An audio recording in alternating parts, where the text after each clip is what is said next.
as people are filtering in. Yeah. Hello, Mitch Mash. Hello. Glad to see you're here.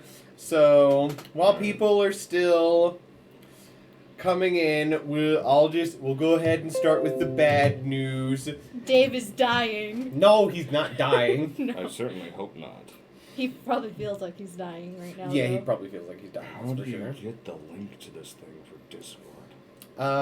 So Dave does not feel well. So it's just going to be the three of us. Because our general policy is, if one person, who isn't me, is sick, then we'll just continue on, and their character will be sick or busy in-game.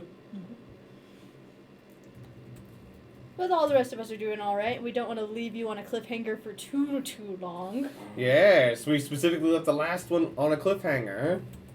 Yeah.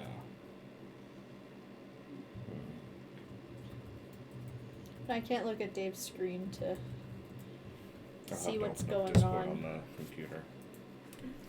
So I need to log in.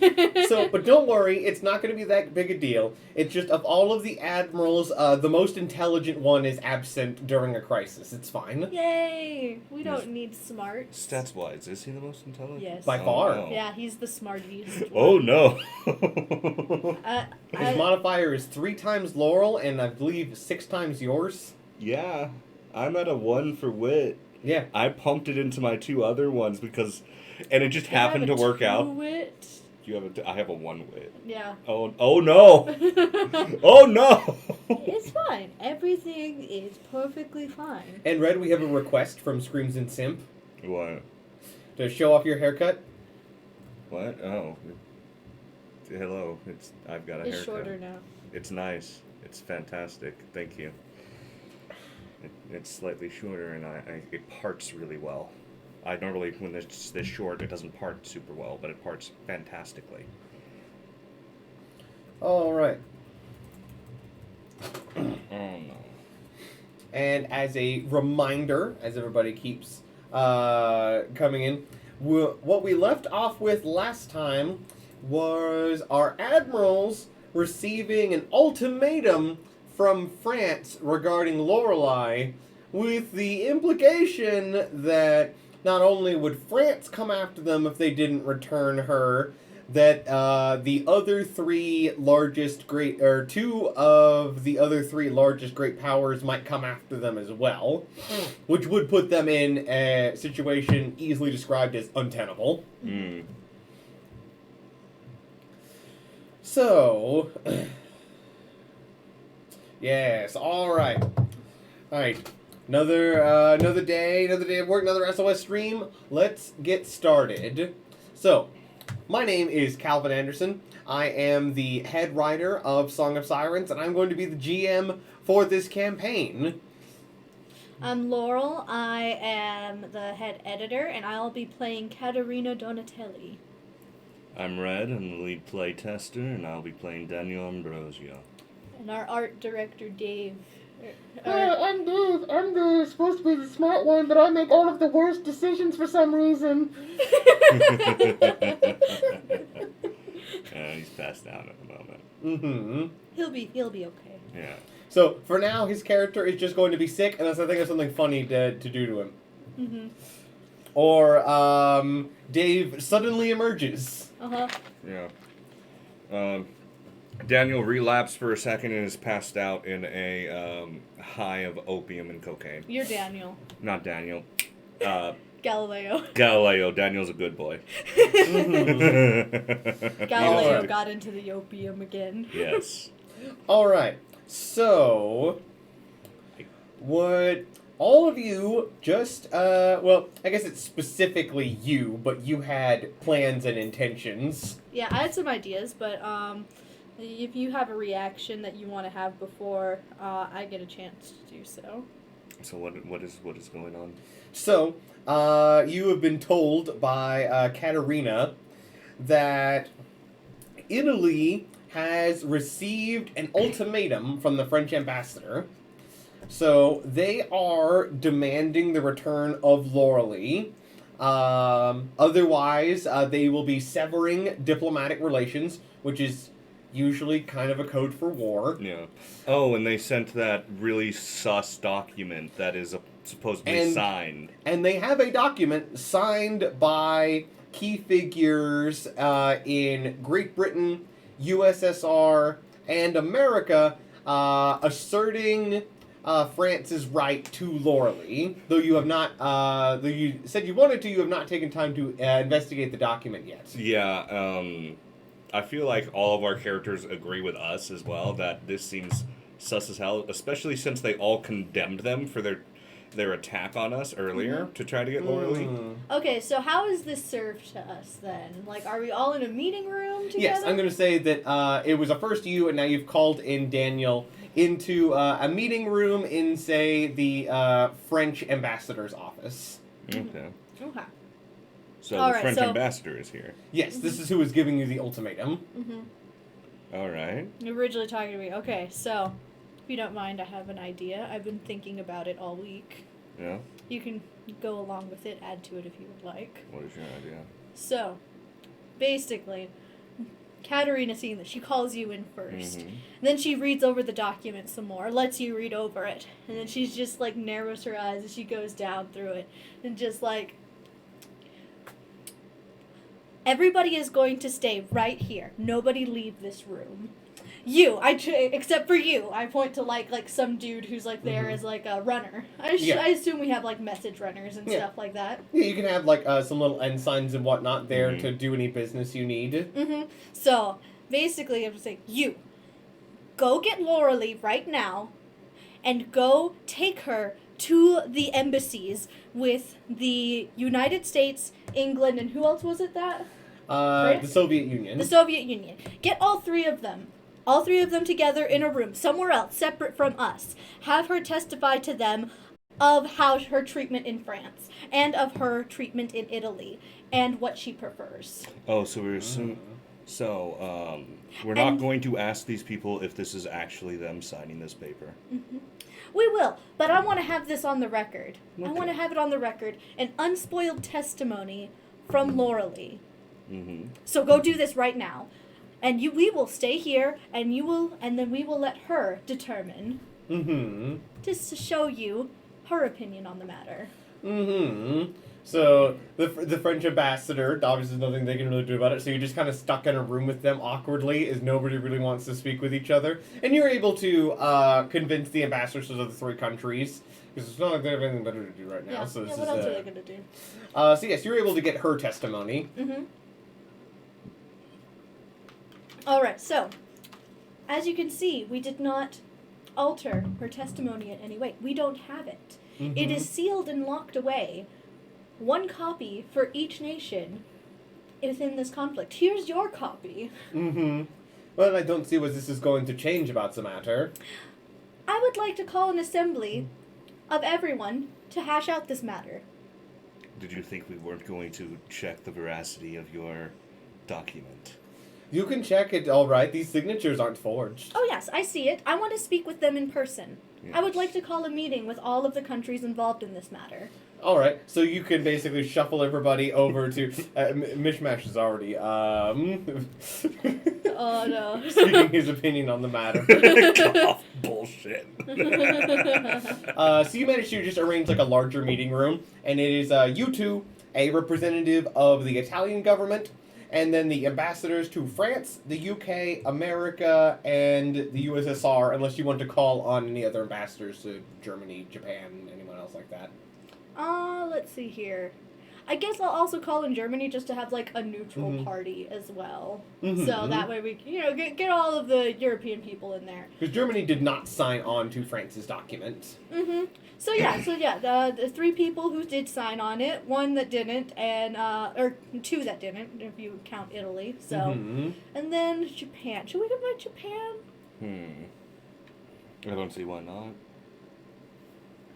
All right, so we're calling everybody. We're making All right. this a worldwide Okay, international. so a conference matter. of the ambassadors to the major powers then. Get all the ambassadors. Hey, basically, if France is lying, or got these signatures under half truths, oh, it's going a little bad for them. It's going to look bad for them. And we may even get to have a conflict with them without the world giving a crap whatsoever. So who are the people that signed the document exactly? Was it the ambassadors or was it like the admirals? Was it like It looks like it was the current American president, the prime minister of England, and and some high official you don't recognize the name in the Soviet Union, Okay. but not the party leader. Okay, but someone high up. Okay. Yes. Not the head honcho. No, looks like the most important person on there is maybe the British PM and American president. Okay, cool. So yeah. And most people just sign things willy-nilly. They don't read. They don't No. read. They see a paper, and as long as it doesn't conflict with what they're trying to do, they're like, sure, I'll sign it, whatever. Yeah. All right, so We got gathered. people to read for them. Yeah, so it'll start with the British ambassadors, like, all right, what is this about? Mm-hmm. So, are you aware of the declaration that your government has signed? Which one? We say a lot of things people need to hear. This one The specifically. one with France. I don't suppose you sign a lot of declarations with other countries quite often. All right, this one. Yes, this was the French assertion of the property rights of Siren of the Corbeil number 6. Mm-hmm. Yes, the British government did, at the time of signing, endorse France's right to the Siren. Yes? When was this signed?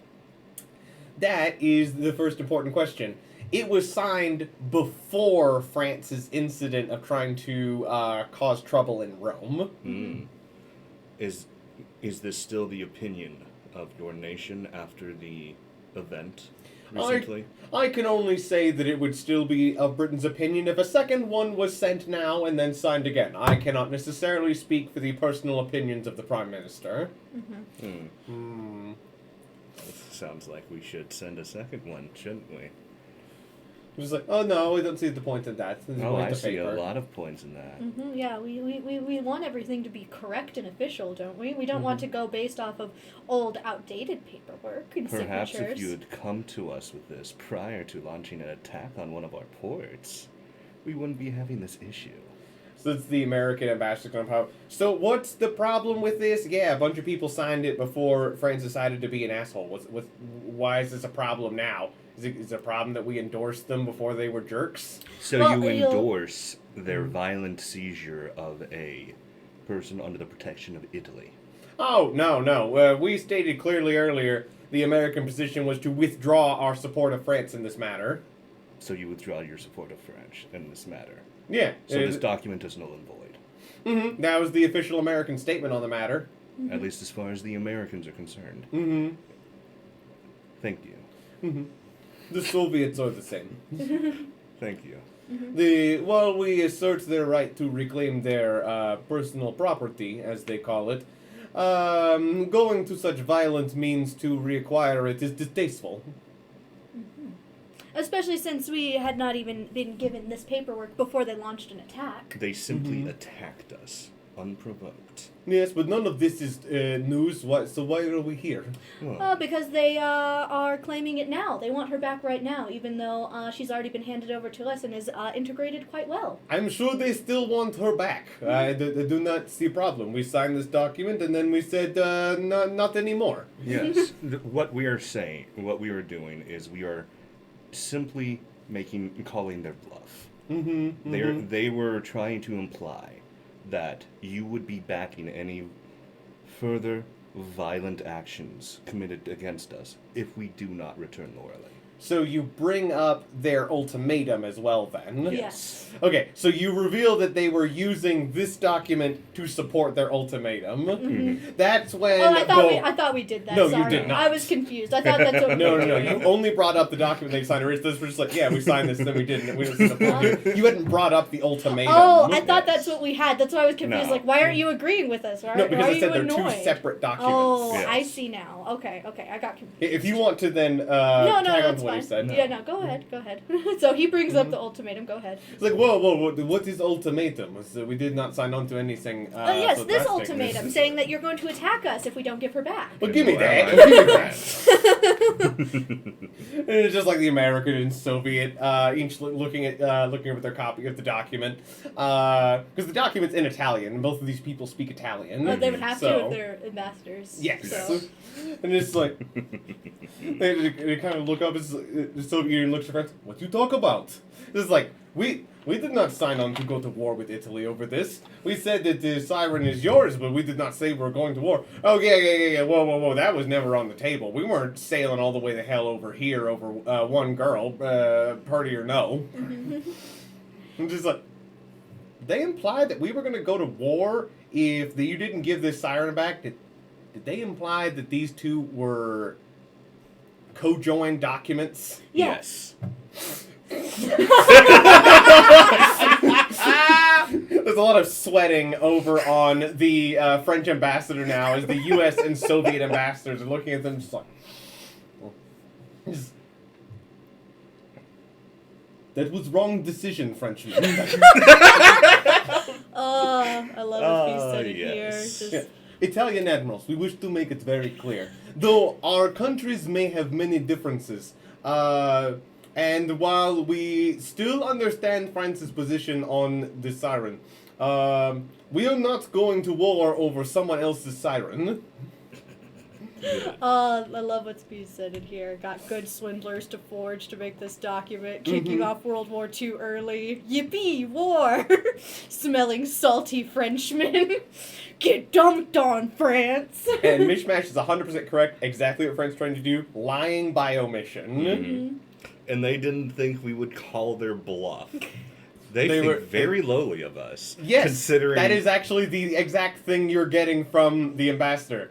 They don't have a high opinion of you. What was the admiral's name? This is me talking out of character. Oh, the French one? Yeah, Duquesne. Duquesne. I looked directly at the French ambassador. Oh, so Admiral Duquesne was a shining example for France.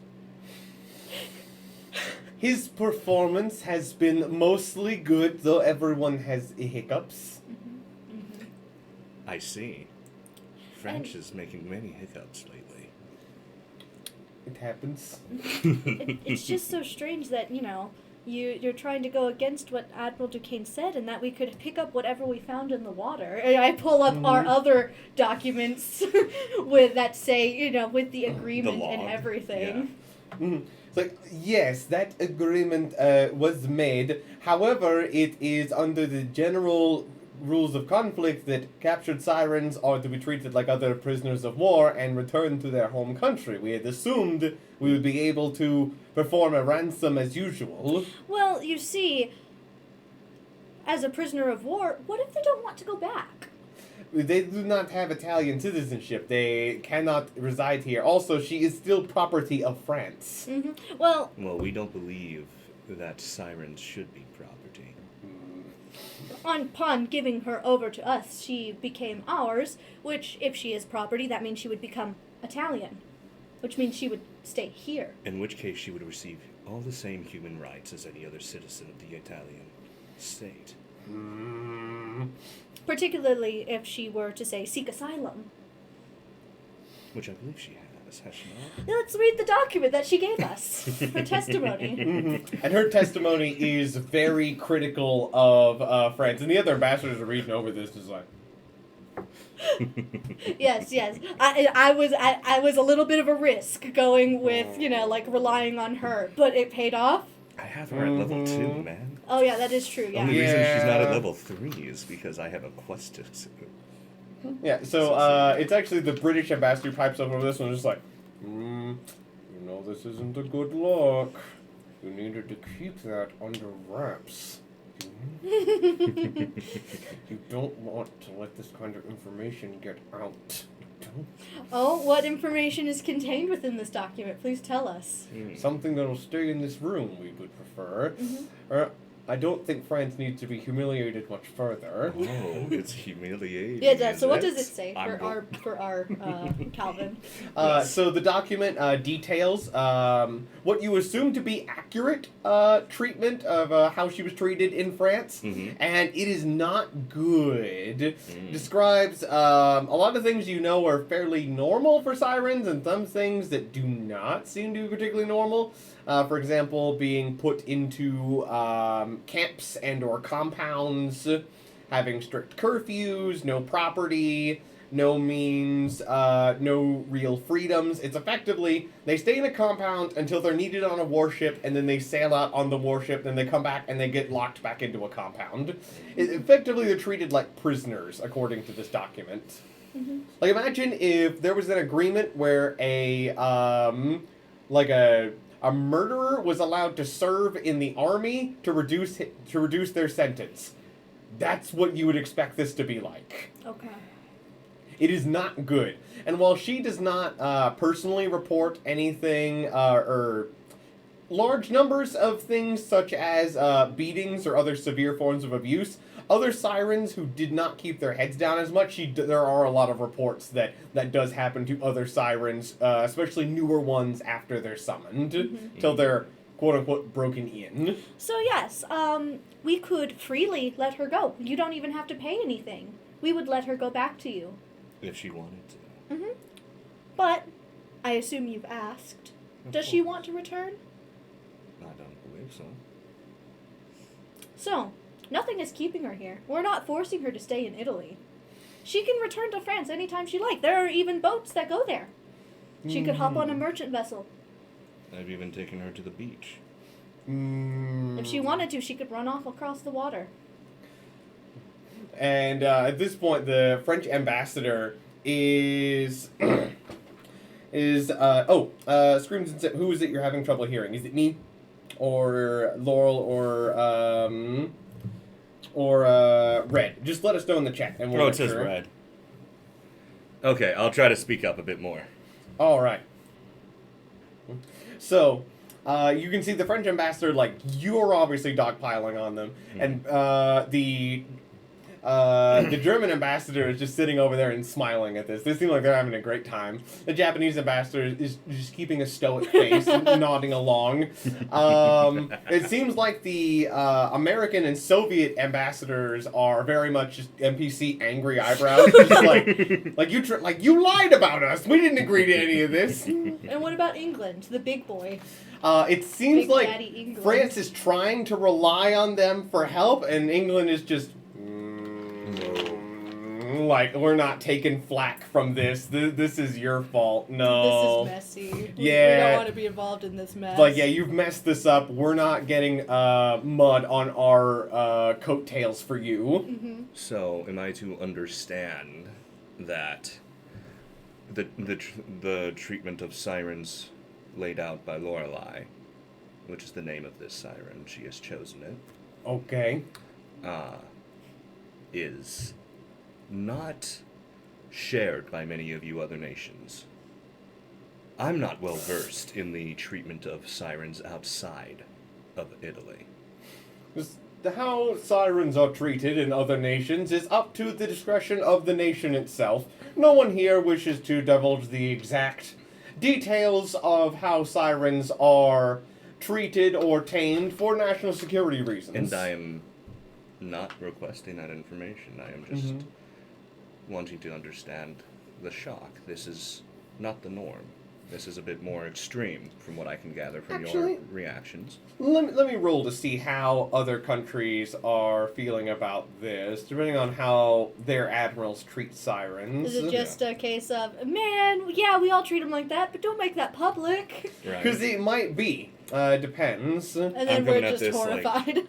Like, as an Italian admiral, I understand that we are a bit more liberal with the way we treat sirens. You can roll wit checks to try and read the ambassadors to get a feeling of how unusual this would be. Sure, Okay. sure. Come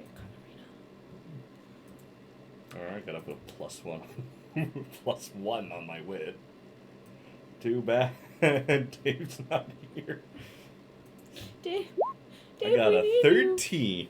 Oh, wait, I have a thing for reading people, a specialty. You do. Oh, you do! So that means I'll have Yeah. +4 at advantage, I believe. Mm-hmm. Well, is it a specialty or just talent? A specialty. Okay, in that case, it would be advantage plus wit plus charm. Oh, plus charm. All right. Yeah, specialties add Which, your didn't charm. you put a lot of charm? You put a lot Yeah, into so charm? it's what I put everything into. So it should be 2d20s, take the better, plus 8. All right. Ooh, 27. Okay, so you'll be able to get a read on these ambassadors, because they probably have a pretty good idea. Mhm. So you get the feeling that as all of them read over this document of how the siren is treated, you get the feeling that the British and Japanese ambassadors are more like, it's like, that seems like standard run-of-the-mill business. The other four are a little bit more like, I don't know, it seems a little much. Yeah. So it looks like Germany, Soviet Union. Oh, I'm trying to think. America. America. Yeah, actually, yeah, just be those three. Mhm. Germany, Soviet Union, America. They're more like, that seems like a little much. That seems like it's going a little too far. Because, you know, sirens don't have human rights there, but it seems that they do think, like, that reading about this does make them a little bit uncomfortable. But the British and Japanese ambassadors are both more like, meh. Mhm. Like, that seems standard. That doesn't surprise us. They don't seem in any way perturbed. Yeah. A little odd they don't even have names, though. All of them kind of just like, yeah, that's a little weird. Uh-huh. This is They even... they don't even have dental. They don't even have dental. Yeah, that's the one thing all of them agree is like, yeah, that's kind of weird you don't give them names, France. What's up with that? Yeah, I'll even have the Japanese ambassador says, you even name your ships. Why?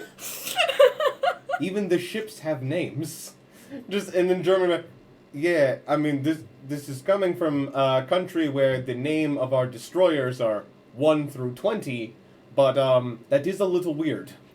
Yes, it is strange that they would name an inanimate object before they'd name a living being. Mm-hmm.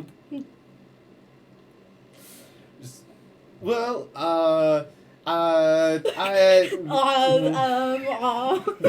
you can actually see like their tight collar around their neck. It's actually starting to get like spotted from like how much they're sweating down their neck.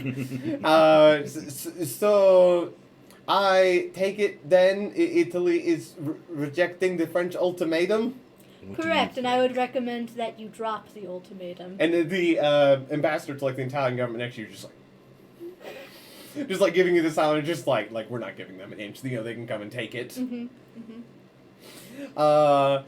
It's just I will relay that message back to the Admiral and to the President. Thank you all for your time. And you just kind of get like the feeling that just like from like the German, well not like from the U.S. and Soviet side, it's just more like a, and even the British are just like just making sure the ambassador knows it's just like look, we're not in charge, but from what we know of our countries, we're not going to back you in this if that's what it comes down to. Mm-hmm. And the French ambassador is going to attempt to leave and walk rather swiftly if nobody else wants to stop them or talk to them. No, I think you can leave. You have committed no actual crime against Italy. Mhm. You may leave.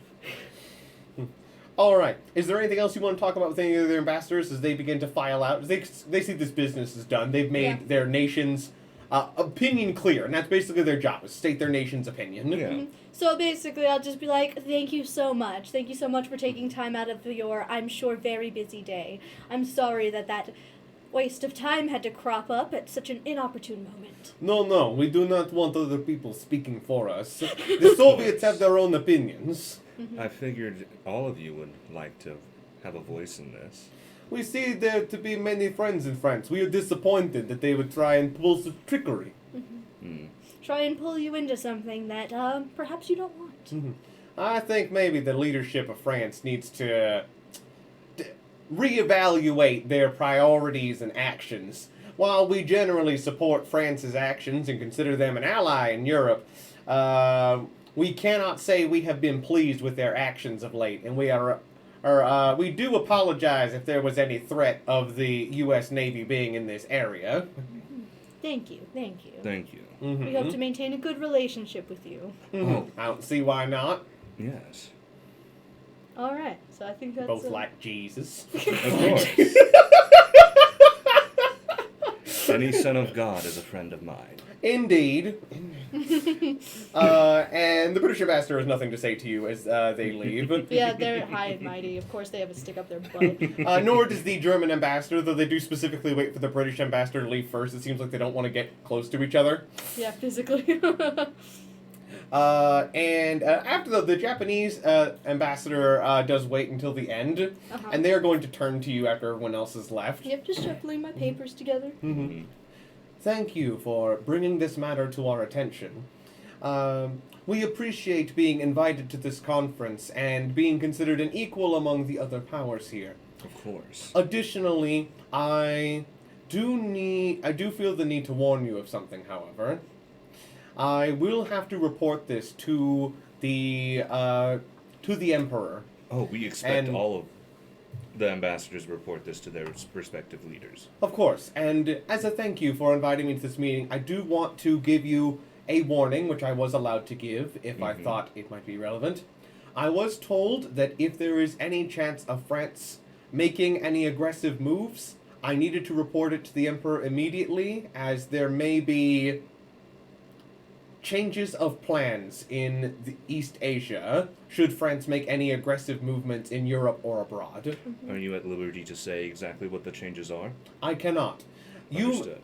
If you wish me to ask the Emperor, I could get an official response for you. If you wish to make an formal inquiry from either the Emperor, his representatives, or Admiral Masashi, but this action from France, since it has been brought to our attention legally, may come with repercussions in East Asia.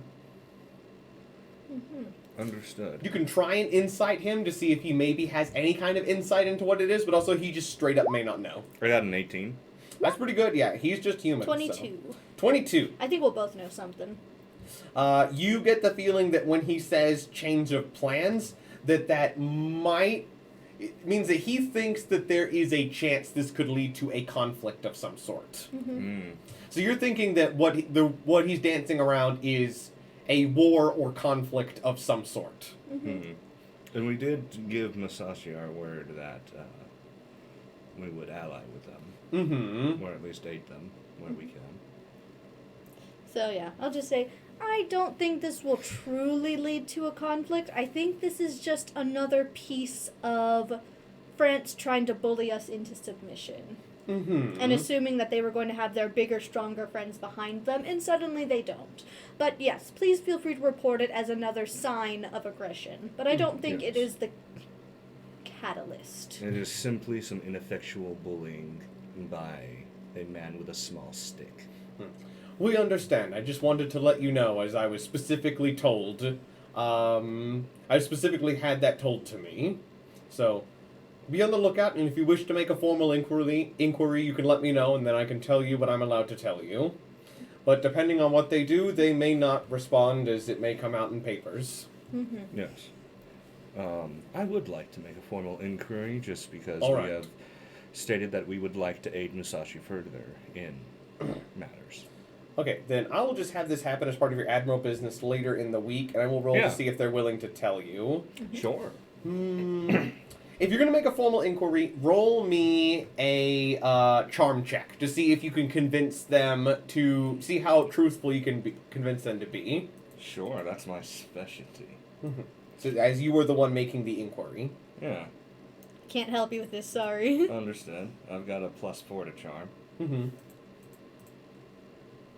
I do believe I have a couple pearls left. It wouldn't be that big a deal if you didn't find out in advance. 10. The only response they're allowed to give you is that they will be performing operations in Southeast Asia, but for security reasons they cannot divulge any details at this time. Understood. So that's all, unfortunately, you're going to be able to get from the Japanese right now. They're playing this very close to the chest. So, I'm going to go through the chat real quick before we move on to the next thing. So I love everybody For one thing, the message I want to harp on the most is Mitch Mash being completely right, saying they thought you would just roll over. That is exactly what France thought. They did not expect you to call them out. And I will say that just over the course of the rest of this week, there is no action from France. Like, your Air Force, your spotters, everything is, like, looking at France really closely. High alert, everybody. High alert. Obviously, after a meeting like this and an ultimatum, it's like everything's on high alert. There doesn't seem to be any unusual movements from France. It implies they're not going to do anything, at least not at this moment.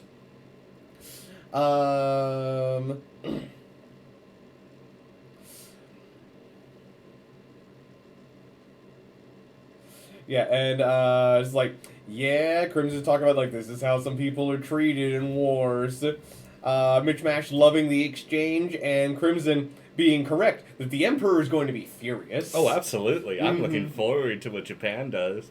Oh, Japan has things in motion. It's because they now know that France was threatening an ultimatum.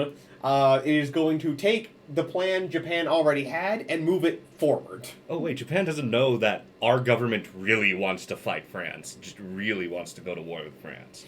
No, the opinion they have gotten through their interactions with you is that you are willing to have that conflict, just not right away. That's us. Mm-hmm. You know, the saner heads who knows the power of our military. Mm-hmm, mm-hmm. Pope really wants to beat the France. Yes, but the Pope also is not... the Pope doesn't have any divisions, so he is deferring to the military commanders in as much that if they say that we're not ready, then he's willing to wait. But the Pope wants this war with France. Absolutely. Holy war. Crusades! That'll be with England, because they're the ones who control that the area right now. Templar. Yeah, Jerusalem is currently within the British colonial domain. Though, if you took Syria from France, it would put you very close to it. I kind of want to sow more discord between France and its allies so it can be a lone war. That would be a very good idea, especially if you could stop What do you any think I'm other doing? any other great powers from interfering. That's why I loved the fact that they came to us with that. I'm just like, oh, the allies are not going to like that. Mm-hmm. It does seem like Britain is still trying to be their ally, but also Britain is refusing to get any mud on themselves. So as long as France seems to be playing in the mud, Britain is going to only support them from afar. So, what if we talk to the Pope about, like, posing the question to the public whether Britain was complacent in France's attack on Japan? You could do that, but doing so would be more likely to provoke Great Britain towards we don't you wanna than do the that. other way around. Because we really just want as much mud flying off of France onto other people to make them back as far away as possible so we can swoop in and beat the tar out of them. Yeah, I think already With no they don't want to be repercussions. around France because of all of these things. I'm very concerned about the possibility of if Japan goes to war with France in the next couple of months, Britain will still back them. That's my only concern. I want Britain away from this as far as possible until we are powerful enough to beat on them as well. Yes, because it'd be something that both of you as admirals would easily know, is that you versus France has a bit of an advantage, but it would depend on tactics, and it's very much in a war of you versus France, it would depend on the skill of the commanders involved. It could go either way, industrially, economically, politically, etc. But if it's Japan and us versus France, it's a bit less of an even fight. It is not an even fight in the slightest. No. It would at that point, if that war broke out tomorrow, the best idea would literally just be you maybe try and take Syria, and then hold out against France's attacks in the Mediterranean until Japan can inevitably conquer Indochina, and then sail a good chunk of their navy into the Mediterranean, and then just beat them with numbers, and even if quality didn't matter at that point. And that's without taking into account the fact that the Japanese ships have proven to be of sterner stuff than the French ones. So. Oh, yeah. And Japan's navy is publicly larger than France's at this time, so... Just the reason Japan can't just go to war with France is because, well, let's say they go to war and then they take Indochina. Now what? Yes, that's the problem. But if they have an ally like Italy in the Mediterranean, Italy would be more than happy to host dozens of Japanese warships in their ports in a war with France. But that's why what France is probably trying to do is if France is still seeking a war with you, then what is that either France doesn't think Japan will join you, or they have sufficient allies backing them secretly that they still think they can win. For example, like I said, if it was you and Japan versus France, that's not a close fight. France can't fight off both of you. It's iffy that they could beat. Fight all of us. Yeah, it's iffy that they could beat either of you decisively, and they would honestly lose decisively if it was both of you. But if it was England and France, England is bigger than both of you combined. England could probably beat you and Japan alone without too much difficulty. That's why we're scared of them. Yes, Yeah, that's why England. Like whenever the British fleet shows up, Rule Britannia is boss music in this game. Like you don't mess with Britain. Now, it's going to be very difficult to make friends with Britain, because not just because of the war, but also because they're Protestants. And we're Catholic. Yeah, that is one of the things. And so the important thing would be, if England joins the war, you two are in really big trouble. And that's why we want them to not do that. But it doesn't look like it. But if France starts this war aggressively, England probably won't join them because they don't have that much to gain. We just need to manipulate the public image to make it seem like it started aggressively and get what we want. But the thing is, England might not be the only ally France is courting. Exactly. Because it could be some other major nation. France does have good relations with America and the USSR. So theoretically, some kind of deal could be brokered, though the territories they could take from you or Japan wouldn't be particularly interesting to either of them, so it's probably not a territorial exchange. The other thing it could be is maybe a coalition of minor nations. Because while there's no one minor nation that could balance out France against you with Japan, even the stronger ones like Turkey or Spain, if, say, it was France, Spain, Turkey, Poland, and the Dutch versus you and Japan, that would be a lot more even fight. That could really go either way. That would actually honestly give France more of an advantage. So it depends on who might be trying to side with France. So that's something we need to find out before any aggression starts on our part. You could try, but if they are having any kinds of alliances that way, it would be kept very, very secret. Oh, yeah. So probably only heads of state would be aware if there were any documents being signed. So you might not really be able to find out who they're trying to align with. You'd have to get very lucky to find out any secret alliances France is trying to make, because they're not going to be so incompetent diplomatically to reveal that if that's part of their plan. So it's still looking like the best course of action is to make sure France looks like they have as much mud all over them as possible. Yes.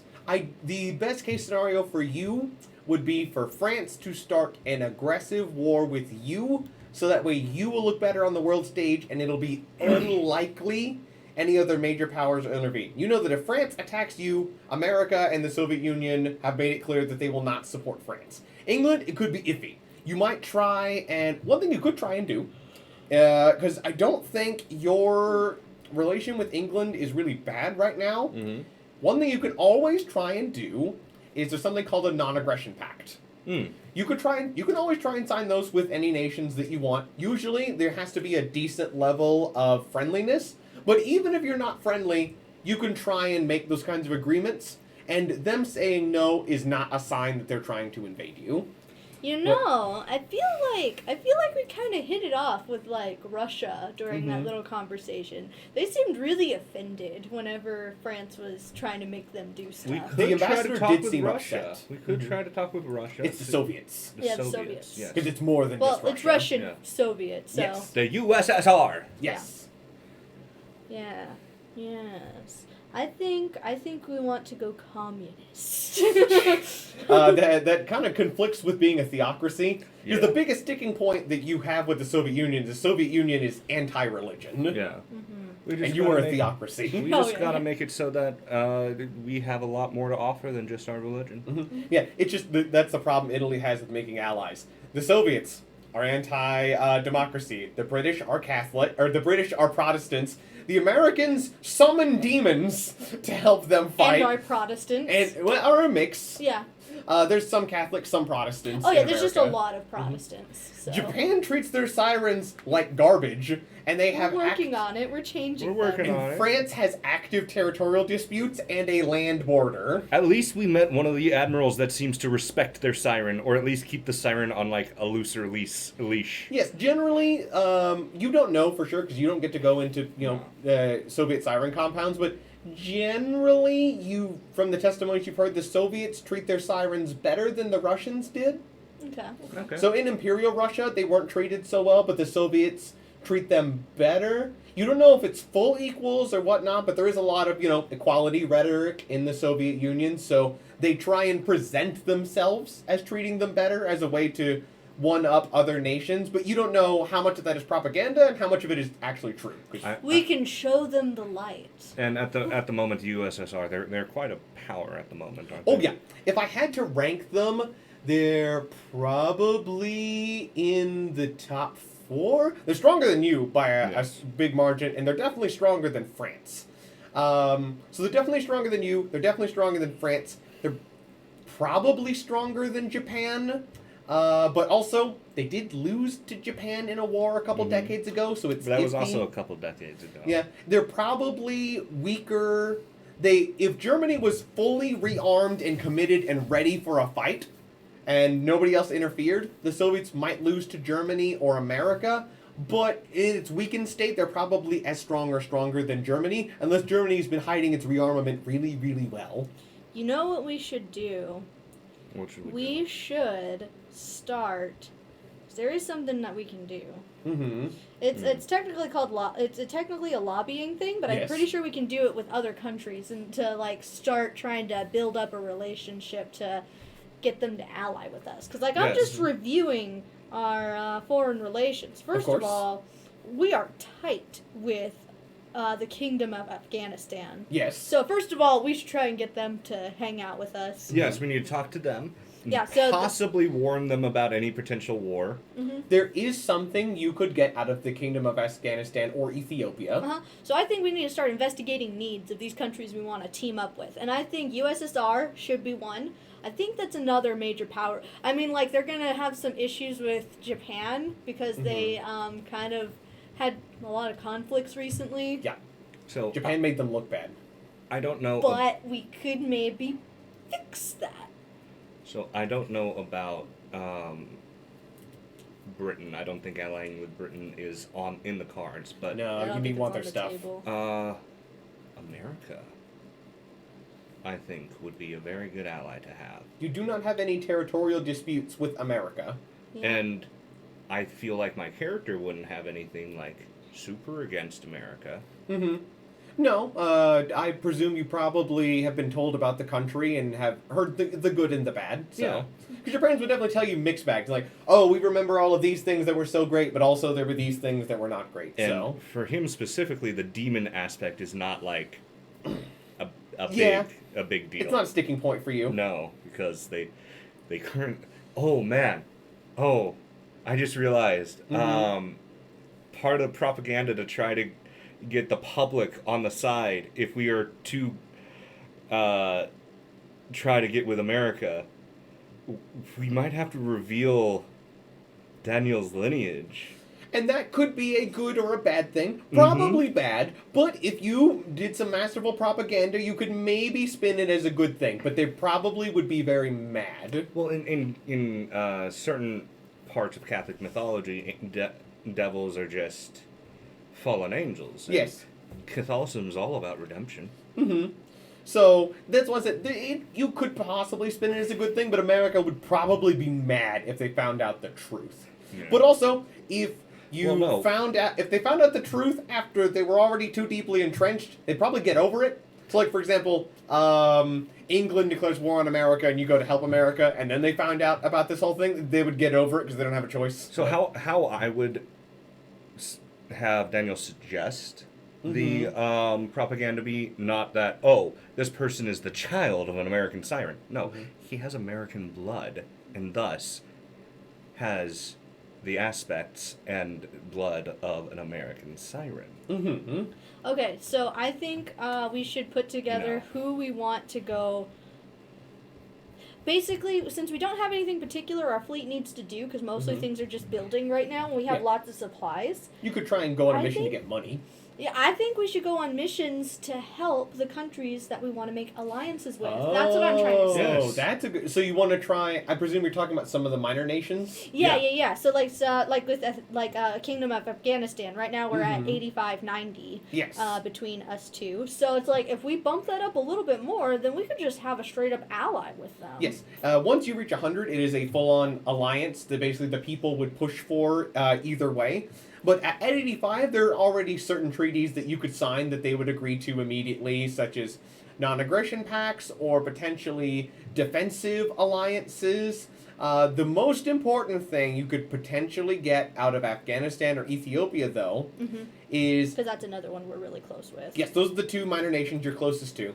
Is they are almost halfway in between Italy and Japan. So if you could get them to agree to allow your warships to pass through and refuel in their territory, neither of your countries, or at least your country, would need to use up fuel reserves to go to either of the theaters. Yeah, so... But that's not something you can just do. You'd have to go hash that out with them. Yeah. Okay, so... Okay, what other countries are we close to that if we just did like a couple little things for them, Let me we pull it up could... as well so I can help. What's the name of that handout? Foreign relations. Foreign relations. There it is. All right, we're looking at ones that at the nation's opinion. So. Mhm. Yeah, nation's obviously- opinion of Italy is the more important one. Ooh, Empire of Japan loves us. Yes, So we've 'cause been you working can- really hard to help him. Yeah. Poor neutral, poor. Great. Obviously, Afghanistan. The Baltic states are at straight up 50. There is also Bulgaria Yeah, I was and about. Chile. Bulgaria is at an 85. Chile's 70. Ethiopia, Oh, and Mexico. Mexico. Hungary. Maybe that's pretty why close America to doesn't you. like us, because we're too close to Mexico. Portugal doesn't hate. Portugal is somewhat friendly, and Venezuela, and is quite friendly. Oh, the big one, China. China likes you. Ooh, we should definitely. Because China is one of the bigger minor nations. Yeah. Even split in two, it's quite powerful. Honestly, if both parts of China were to reunite, even without the third part, the Japanese zone, if the two free parts of China were to reunite together, they would be almost as strong as you, just by themselves. So Let's try and join my China one thing together. is, we are allying with Japan. Yes. Could that cause an issue Well, with China? it depends on how you go about it. If it looks like you are trying to make an alliance with China, that would annoy the Japanese, because it's no secret the Japanese eventually want to conquer all of China. Yes. About a third of the nation, territorially, is under their control as a colony, but the two more populous segments are not under their control as of now, but they want them to be. Mhm. Honestly, if there was ever a time where Japan did not fear any other great power coming after them, like let's say there's a situation where it was a 3-on-3 of great powers fighting each other and Japan wasn't one of them, they'd go after China in a heartbeat. Mm-hmm. So you could try and ally with China, as you do already have good relations with at least part of China. The Western Chinese warlords, and Southern. The Western and Southern Chinese warlords, you have very good relations with them, and I remember why. And you could, but you'd probably want to try and work it out with Japan. It would be possible to be friends with both of them at the same time, and you could even theoretically try and get the two sides to make up, but doing so would require a lot of work, because while you have a good relationship with them, and you have a good relationship with Japan, if there was a number to describe their relationship with each other, it'd be like 10 to 20. Yeah. Okay. They hate each other. Okay. The only thing that's stopping China from going after Japan is because the two sides are busy fighting each other at the moment. Yeah. Then what I would like to do is I want to investigate a need to see what I Yes. need to do between those two, between China, and Japan. to make them all make up and be So are they friends. both a conglomerate of warlords, or is there a monarchy in one of them? So I'll have each of you roll a wit check to see how much you know about the current politics of SOS China in this campaign. Okay. Nope, I don't know Nope. anything. 14. Okay, so you know the basics. Let me go down to where I've pre-prepared their admirals because I expected you two to go after them. Yeah. So Southern Chinese are led by Li Bai, and the Western Chinese are led by Zhou Guang. So what you know is that there's two segments of China. The Southern Chinese warlords are led by a communist revolutionary group, Okay. funded by the Soviets, though relations between them have been more rocky in recent times, though they're still somewhat close. So it was a small rebel group that started in, the mountains in the middle of nowhere, and it just gained speed and gained speed and gained speed and started eating other smaller rebel groups. And now what is known as the Southern Chinese warlords is currently led by an admiral, and yes, capital A admiral, Oh, okay, cool. named Li Bai. And while there are multiple different warlords, think of it sort of like, it's almost akin to an ancient European feudal system. Each of the warlords has like their own little set of islands and territory that is theirs. But for matters of greater national security, they answer to the man known as Admiral Bai. So his name is Li Bai. Oh, so it's like a military. Yes. Okay. Because the whole country Martial was system. torn apart by a civil war, and warlords sprung up all over the place. And now, and then what happened is the Civil War happened, everything started fighting, Japan invaded and took a big chunk of China, and then eventually it solidified into two big chunks afterwards, because before this it was the Qing Empire, and China was one of the absolute largest countries in the world, like the size of the United States or bigger, and it just collapsed. Okay, so what about the Western one? What's their setup? The Western Chinese warlords is led by another admiral, actually. Okay. They also have one. And to your knowledge, each of these admirals have a couple sirens as well. Okay. Chinese ones, Okay. even. And her name is Zhou Guang. She goes by Admiral Guang, or specifically Empress Guang. Empress Guang. She claims, though this claim is disputed by many other parties, she claims to be a descendant of the previous emperor of the Qing dynasty, and she is claiming ownership of the renewed Qing dynasty as the rightful ruler of China. So there's a group of communist revolutionaries who are rebelling against the government and all the other external powers who were likely funded and set up by the Soviets, and a purported remnant of the previous Qing Empire who has managed to gain control over a good portion of the western part of China. And they avoided conflict with Japan because Japan was mostly going in from the north of China, close to Korea. So in the south, they were blocked by communist revolutionaries, and in the west, they were blocked by the remnants of the Imperial Army, who gathered around a figurehead who has now actually seized total power. Okay. So there's an authoritarian monarch and a communist revolutionary leader, are the two leaders of the separate pieces of China right now. And as you can see, this is why they're not joining together, because those two groups are completely incompatible with each other. Yeah. Okay, so... That kind of rains a damper on my idea of unification through marriage. Okay, I love when Mishmash says, so normal Chinese politics. That is hilarious. Oh, it broke again. Yeah, it kind of is like that. So one has to go. I was just thinking like, ooh, Empress, ooh, that can result in political marriage and unification through marriage. But the other one can't. Nope. So, I'm like, let's side with the Empress and just steamroll the warlord. You could try. That would make the Soviets upset. We don't want that. So, No. what you could do is you could try and talk to Japan first I feel- to find out what they would be willing to accept as... Because what Japan wants is ideally, they'd love to have all of China as their puppet. Because I'll just tell you right now, if Japan managed to puppet all of China, they would be on the same level as America or maybe even Britain. They would be a monstrous power far outstripping you several times over, or any European power. I feel like we're like one of those friend groups that's like not really a friend group, and then we're like the one who's friends with like everybody else, and they talk crap to us about everybody else in the friend group. Mm-hmm. I have never been in one of those friend groups, but That's called being a lady. No, I'm just kidding.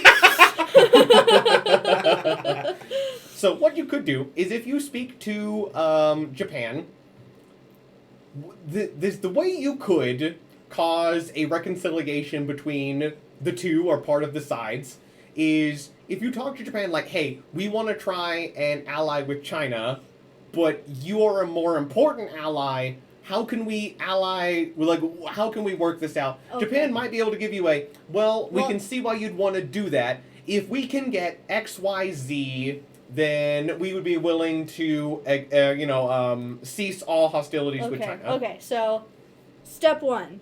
We need easier access to China and Japan. Yes. So, yes. so Kingdom of Afghanistan and Ethiopian Empire, we need you. I need a We're gonna map. call upon you. Yes. Because if you allied with, if either of them would let you refuel there, then basically you could like sail from the Mediterranean down to say Ethiopia or Afghanistan. Your ships have enough range to get there. Then you would make a pit stop there, pay your resupply cost. Mm-hmm. Then you could sail to the Japanese possession of Taiwan, because you could definitely make it to Taiwan, I think. Uh-huh. Make another refueling there. Then you can do whatever you need to do in Asia. Sail back to Ethiopia/Afghanistan, refuel, and then be back in Italy. So it would cost you 4 refueling stops instead of just 1 for a regular mission, but then you don't have to spend any oil from your strategic reserves, especially since your fleet oiler is currently in Japan. Okay, so I'd like to arrange a meeting with the regent. And like Regent all, Evangeline, uh-huh, okay. and all of the important people that we have to do for like making alliances and Mhm. stuff. Okay, so the 2 most important would be Regent Evangeline and/or Pope Courageous. You technically only need 1, but having both would show a little Yeah, bit. let's do I think we both. should talk to both so as to avoid sowing discord with our own Yes. political system. Yeah. Just hearing what just happened, like the day before, they're not surprised to get a meeting request Alright. from you, and they're going to drop what they're doing and go for it. Crimson So- says, time for some accidents. That is how Referring to China. Yeah, that is how you could potentially start a war. Because Japan, like, here's an example. Maybe Japan would be willing to ally with one of the pieces of China if it meant that they and the other piece of China could split the remaining one in 2. Japan might be willing to agree to that, but maybe China wouldn't, or vice who do versa. we want to support? The revolutionaries, the proletariat, or the girl boss? It's such a hard decision. Yeah, but Which one would be easier to control? That is the best question I've heard from you yet. That is the most realistic answer. That is the most realistic way to parse this out. Which one's important? Which one's easier to control? That is the best. Take a pearl. Yeah. Take a pearl for that. That is exactly the best question. Oh, man, Alright. that's great. I'm gonna go grab another drink real quick, and then we'll get into our meeting. Mitch Max says, "Oh Lord, oh Lord." Which one's easier to control? My goodness. Seriously, when you're playing international politics, that is like the most important thing when you're playing with other nations' government. That's one of the fun things about Song of Sirens. You don't just get to play out the battles, you get to play out all the political nonsense in the background, too. And you can We choose like not it. to, but I enjoy doing it. It's fun. I do, too. Okay. Thank you so much, Pope Courageous and Regent Evangeline, for meeting with us today. Of course, we had expected some sort of, at least a briefing from you regarding your meeting. Yes, well, the long story short, what? Just laughing at Mishmash. Red is turning into a politician. Everyone run. No. Alright. Yes, I'm very interested to hear what you've called us to speak about, so that I may properly guide our little king, our Lord Frederick. Yes. Well, the thing is that Italy is kind of... So I'll give a briefing over the, Mhm. like Blah, blah, meeting. blah. This is what happens. Uh-huh. Italy needs more friends. And we have not been particularly good at making friends. We've been very good at forcing friends, but not making friends. We only started doing well on that recently. Unfortunately, that does stem from Frederick's father and the decision he made to betray his alliance with the Central Powers in the previous war. That has led to a lot of distrust and discord within our kingdom. Which is why we're turning to some alternative friendships, such as Japan. Normally in the past, we would never consider Japan as an equal or a potential ally, but they have turned out to be a great boon to us so far. Well, I admit I do not fully understand much of the details of the naval combat you're so trained in. From the gist I've received from my advisors, it seems that these Japanese capital ships are extraordinarily dangerous, frighteningly so. Yes. And I'd rather have them on our side. And we've gotten Mm-hmm. leaps and bounds of technology from them. I don't know Indeed. what they are doing over there, but I'm glad that we have an in on it. Oh, I'm aware. Oh, they're starving their people to pay for it. Oh. That's unfortunate. Mm-hmm. Oh. We could probably have a similar level of technology if we were willing to impoverish our entire nation, but we're not that desperate yet. No, we're getting it from them. They can starve their people, not us. We and Katerina perhaps says, feeling her rich girl world kind of collapse around her just a little bit. It's like, what, you had to starve people to get awesome technology? That doesn't seem right. We have so much money. Thinking of her perhaps personal through our wealth. allyship, we can enrich Japan so that she no longer needs to starve her people. Oh, I've already been working on that. I'm glad that we agreed that's a good idea. Yes, of course. Mm-hmm. I've been working to, since it seems you wish to make them an ally, I've been working to make them a worthwhile one. Good. But What? I What? think it's time for us to make some more unconventional allies. You're free to probe deeper into that. I didn't catch it. What? Making them better out. I'm a bit curious. Mm-hmm. How are you making them better allies? Well, they and their sailors stayed here for quite some time, yes? Oh, I see. Well, I had the church and many of its more gracious followers offer them housing and lodging. Did you receive any converts? Yes, actually, that was the entire point. I had them stay with understand. missionaries. I know that. They stayed with missionaries who spoke Japanese. Yes. I converted a gathered. lot of them. Yeah. How Good. many? I don't know the exact number, as to each man's faith is his own personal business, but there were many attempts. I believe there will be at least a few more evangelists secreted back in the Japanese fleet going with them. Yes. Cool. Fun fact. Some I believe aggressive- Catholicism was like the third biggest religion in Japan. Yeah. And in fact There are- survived the isolationist period. Yeah, there are Christian holdouts in Japan, though. Japan has ranged from not caring about Christian missionaries at all to burning them alive. So it's kind Yes. of been a Yeah. back and forth thing. And right now it's like, it's gone from that latter one to more of a keep it out of our country because it's not our culture, but we're not going to kill them. So if you did this openly, Japan would be mad about it, but he's clearly not doing it openly. No. Cool. We're just doing religious spying, I suppose. Religious espionage. Indeed. And, you I thought know, it was a good idea. If Yes, more, then certainly, have our says back. Katerina. Mm-hmm. Alright. As I was saying, we need more unconventional allies. Allies that the rest of the world powers have left untouched. More minor nations, then. Precisely. I see great potential within the two separate sections of China. Ah, yes. I have been doing some outreach there as well. We have some holdouts in the nation. More in the west than the south, but in addition, I believe it was a few years ago, your predecessor aided the Chinese quite a bit. Several of their warship designs are actually Italian. Oh.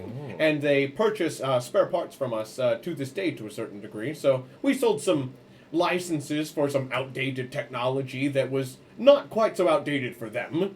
Additionally, there were some other nations who had tried to make land grabs in China that we had blocked, specifically Siam and the Soviets. Perfect, perfect. So what I think we should do, we do have a good relationship with both of them, and if we could get one or both of them to join with us, with Japan, I feel like we would be in a very good position. You do not like to do things the easy way, do you? No. I am playing with the hand I was dealt, my lord. Your Majesty. Well, your courageousness. What would I call the Pope? His Holiness? Your His Holiness. Yeah. I am playing with the cards I was dealt, Your Holiness. I think allying with China would be easy. However, I do fear that allying with either segment of China might, first of all, turn the other segment against us, and worst of all, could potentially put a damper on our relationship with Japan.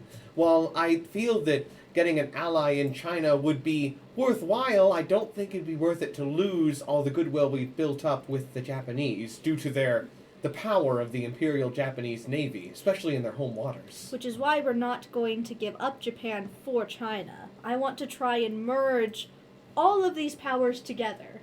You want to aid them in conquest of China? No. Oh. No. That's what Merge it's- as in friendship. Friendship merge. Allyship. Allyship. You want to Not mend bridges. Exactly. Specifically Yes. the one in Marco Polo that they used to go to war with them over. What? Yes. Yeah. Just making historical reference. So we're going to go to Japan first. Yes. Then try and bring in China with Japan's support. Okay, so you wish to convince Japan to ally with one or both segments of China. Precisely. Yes. Do you have a plan? Because that sounds fantastic, and I don't know how to do that. Well, first of all, I need more information. Of course. So we need to make some trips over there. And in order to do so, we need to make official allyships of some of our close friend countries, such as Afghanistan and Ethiopia. Yeah, some of my best works. Though it's not like Ethiopia was difficult. They're the only other official Christian kingdom in the world, thanks to our making sure that they were not destroyed in the scramble for Africa, which is why they are thankful to us to this day, as without us, they would have just been another colony of the British or French.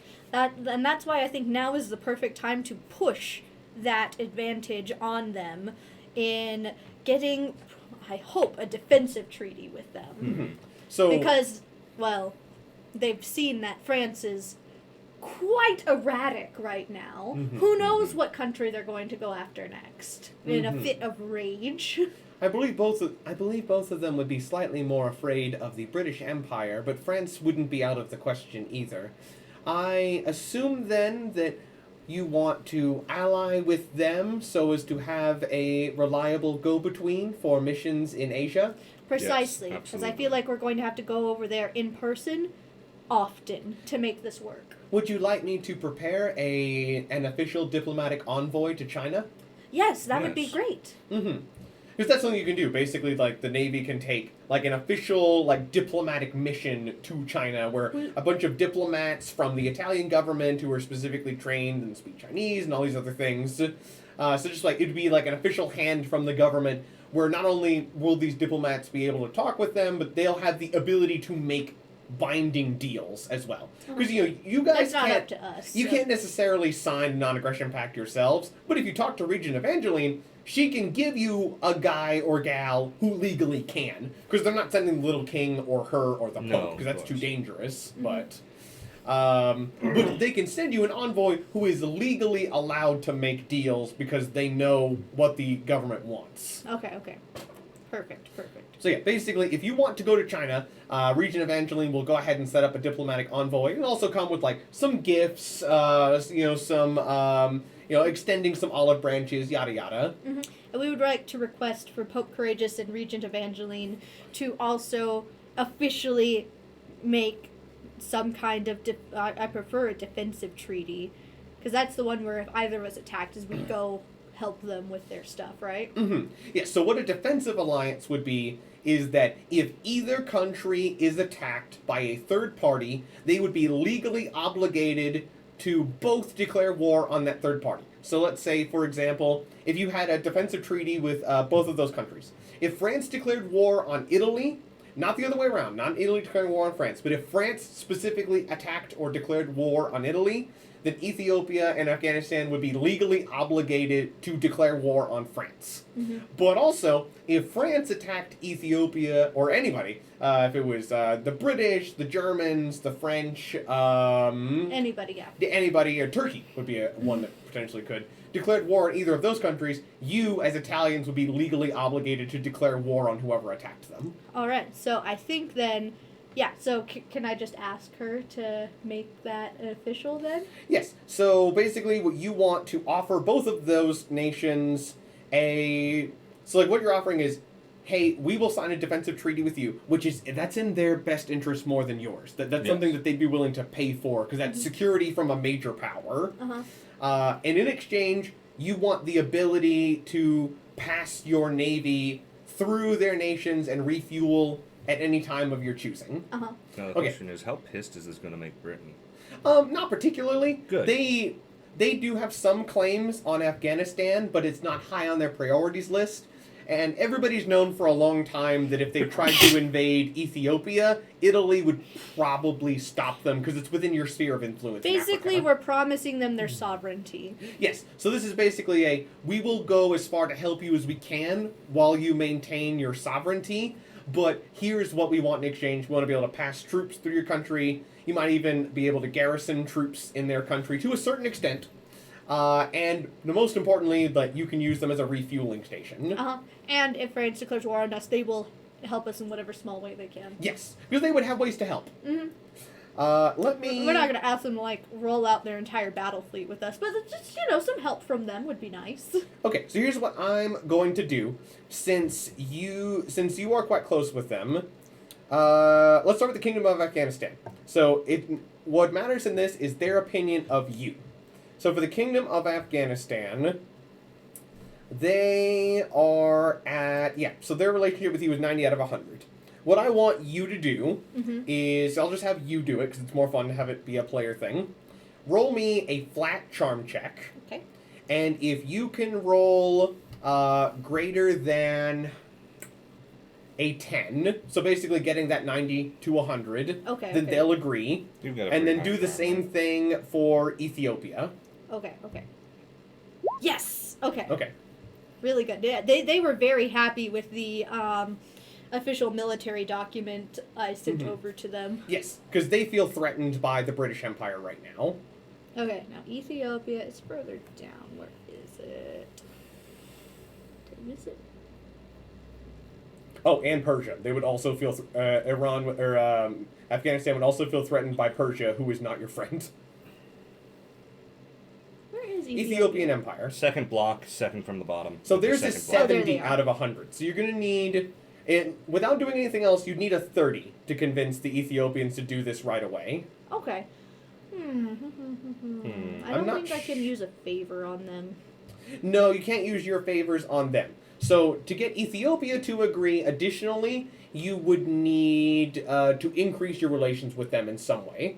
What you could do is, let me roll to see if there's anything Ethiopia needs right now.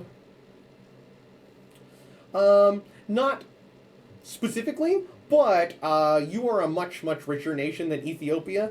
So what I would allow you to do is I would allow you to gain 10 points with Ethiopia by spending 5 favors with the government to convince them to send aid and investments into Ethiopia. You've got So enough it's basically favors to to do sweeten the that. deal. I do have 13 favors, so 5 is a lot. It is a significant number of favors. Or you could just take Afghanistan for now and leave Ethiopia for later, I think we'll leave that for later because Yeah, we just needed need at them least as gas one of them. stations. effectively. That's so mean. Don't say that where they can hear that. No, Oh my this No, is the me. Pope Courageous laughs at that. I love courageous laughs at it. That was more me, Red, saying it, but we can say Daniel said that as well. But see, that's the thing. Both of these nations understand that. Ethiopia is not currently willing to be a refueling station for the Regia Marina. Afghanistan is, because they are surrounded on all sides by countries that do not like them and want to invade them. As, yes, we will get to be able to make it easier for us to head to Asia by using Afghanistan. It's just risking a war with Persia, Britain, or the USSR should they ever stake their claim to Afghanistan, assuming we would not renege on our treaty again. Mm-hmm. So that's why Afghanistan was just like, yes, great power, help, but without impugning on my sovereignty. Because there's 3 different bigger countries that surround them that could invade them at any time. Just let us stop for fuel and you're good. So yes, that's what we're gonna do then. Okay, so make sure you have a note down then that you have officially signed an alliance with not an alliance, you have a defensive pact with Afghanistan that allows you to refuel in their nation. yeah, I'm just gonna put that in here, just like ally. Yeah. And that is going to cause one other thing. Ooh. Oh. That is going to decrease your relations with Persia. Who cares about Persia? Were we doing anything with Persia? No, we hate Persia. Well, we don't. Actually, yeah, we do hate Persia. Who's associated with Persia? Also, I don't want it to be a domino effect that negatively affects us. That's Rome what and I'm Persia asking. have always been at odds with each That's other. actually throughout true. all Yeah. of history. That's actually true, yeah. Yeah, to the point. Yeah. Okay, no, not Peruvian. Like, yeah, Imperial State of Persia. Persia So- was like the first ever major power, like one of them. Mm-hmm. So their history. relationship is going to go from a 40 down to a 30, as you officially allying with Afghanistan makes them mad, because that means that it makes it nearly impossible for them to invade Afghanistan, which is something that they would love to do. Leave. So basically you get, you just hear that the agreement goes through, everyone in Italy is happy. The only people who aren't happy about it is that Persia sent a condemnation of it, as they say that great powers are again trying to interfere in and control the politics of Middle Eastern countries without respecting their opinions and values. Bro, we just want fuel. we're not interfering whatsoever. We just want fuel. Yeah. So that's good. Man, So- I like to. I mean, we can't say anything because we had the Pope immediately make the public hate France. So are you going to try and sail to Asia now? Or no, you probably want to speak to the Japanese ambassador first. Yes. Yeah, just like Because he can tell you what, if you're going to talk to him about this, he'd be willing to talk about it. okay. Actually, probably just say, at the beginning of the week, you let him know you want to talk about this so he can go talk to the Emperor, and then he'll be ready for the meeting. Okay. So you can all do this in the same, Admiral business part of the week. This is politics episode. Yeah, this is the politics episode, which is fine, 'cause I don't know if Dave would have loved this episode anyway, so... Yeah. I just hope that the chat is still entertained by the politics episode. Yeah. I'm certainly having fun. Yeah, I'm having a good time. Wheels within wheels. Yes. We're weaving our webs. All right. So, am I correct in assuming you want to meet with the Japanese ambassador about the China question? Yeah. All right. All right, so we sit down. and it's not just him. There's actually a couple other people here this Okay. time. He's Ooh. brought in. Who are these people? Some. It looks like general Backup. politicians. You can roll a wit if you want to know exactly who they are. I'll roll a I'll tell you. He's brought in some backup. Mm-hmm. I don't know. 11. I maybe know one of them vaguely. I recognize their face. 21. Okay, so you know that these are representatives of something called the Zaibatsu. So it's basically, Japan is legally they all follow the emperor, right? Mm-hmm. And like in Italy, legally everybody follows the king, right? Mm-hmm. But the Pope has as much or more power than the king does. Yeah, at least in this version of the world. In Japan, the emperor is the guy who's legally in charge. The Zaibatsu, unless I am completely wrong, but I'm pretty sure this is about how it works. And this is how it works in this campaign if I am wrong. A Zaibatsu effectively represents the industrial monopoly of all of the companies in Japan. So Japan is, behind the scenes, functions more like an oligarchy. And these two guys are representatives of major companies in Japan who are so powerful, like these companies and their coalition is so powerful, it drives politics.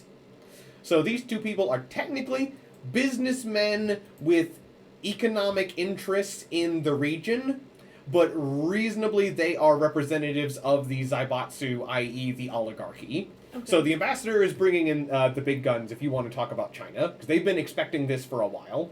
Okay. These are very important, not politicians, but people who control These some aren't even the invest- politicians. These are the people who control the politicians. Okay. All right. So, I'm glad that you have made time to meet with us. We have been speaking quite a lot lately, haven't we? Mm-hmm. There are lots Indeed. of moving pieces right now. So, we wanted to talk with you about a delicate matter. And please, this is meant as no offense towards you or anything like that. More so just a question because of prior engagements that we've had. Mm-hmm. So, we have very good relationships with both sets, both Western and Southern China. Mm-hmm. And we've gotten to have a very good relationship with you as well.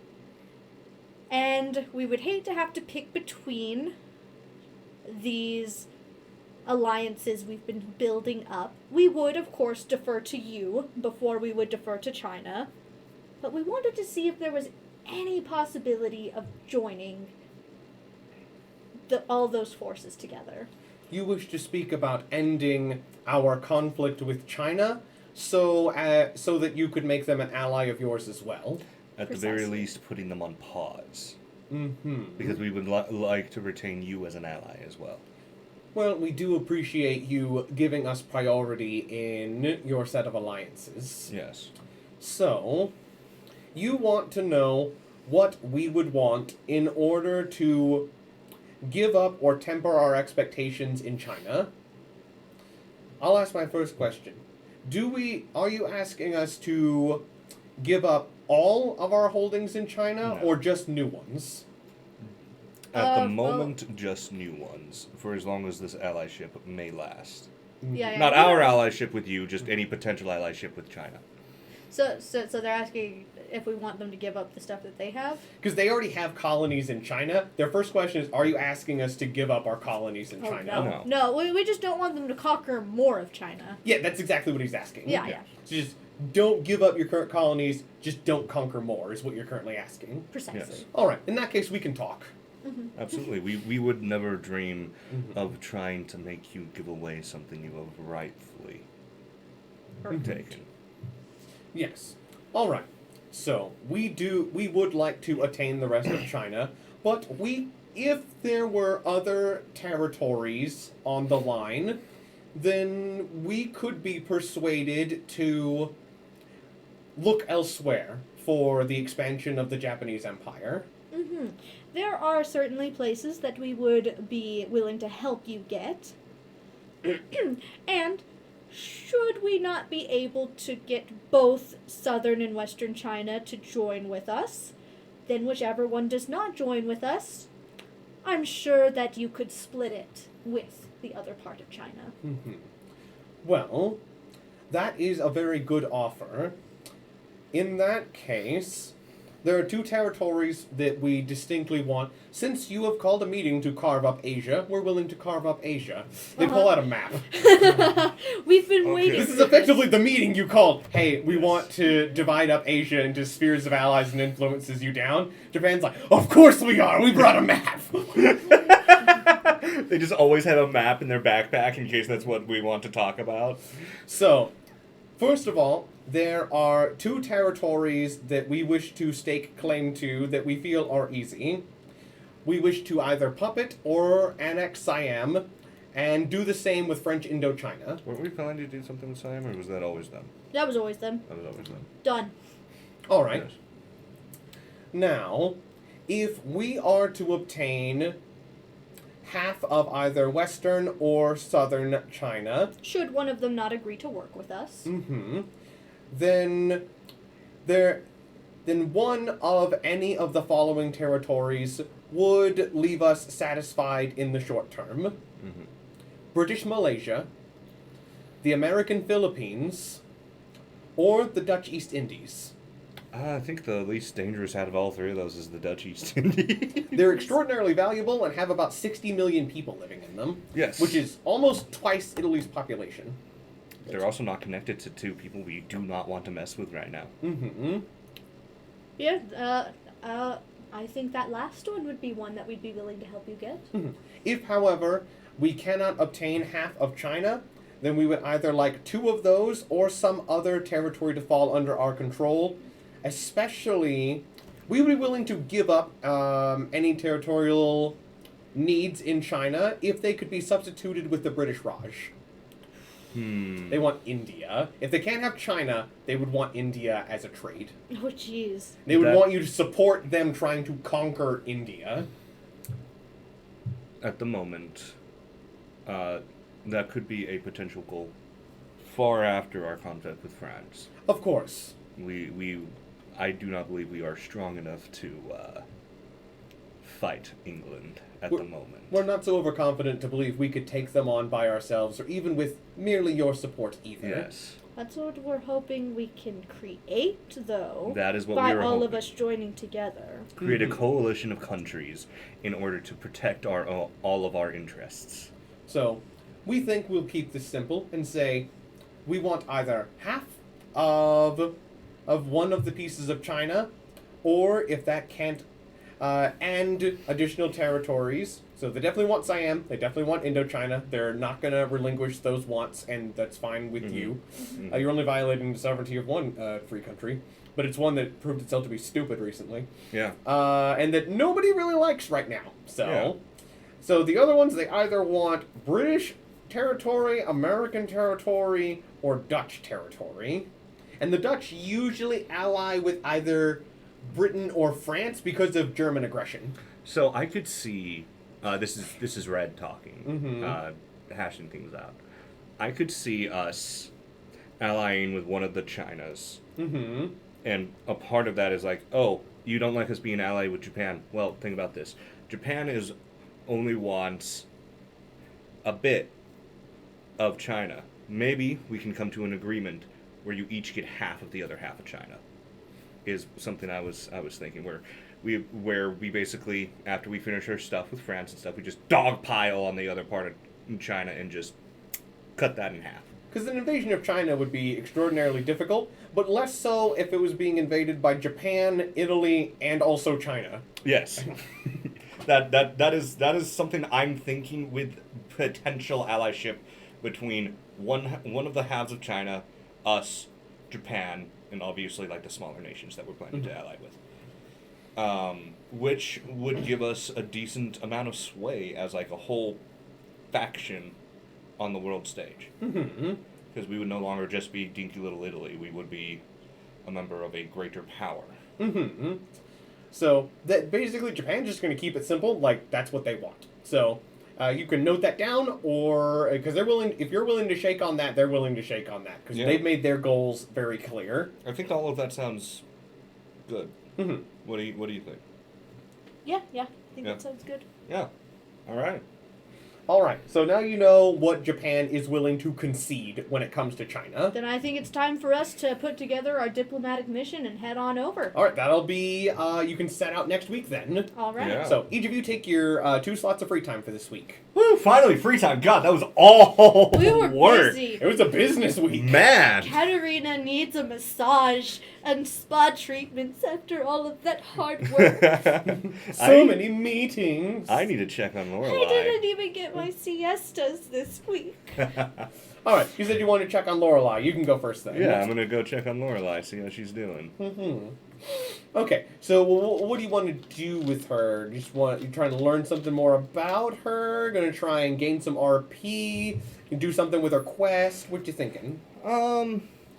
I want to learn more about the quest. Okay, I believe you... But also, like, roleplay wise, this is him checking on her as well, of making course. sure everything's okay, making sure they weren't, like, they didn't distress her too much during that whole meeting thing. Oh, you actually are missing several pieces of information about her. Yeah, I am. I thought you had most of them already. Yeah, check on her, see how she is. After Detroit's tried to take her back like the meanies they are. Yeah, I just wanted to know what mechanically you're doing to know how to roleplay it out properly. Because you learned about her quest. You know, I want to learn about her Okay. more. So roll me your wit to see if you're going to get that, because then I'll incorporate into that. Not with that roll, but you can roll another one if you want to use the same free time slot. 16? Yeah, because we can just invert when those happen. That's fine with me. Yeah.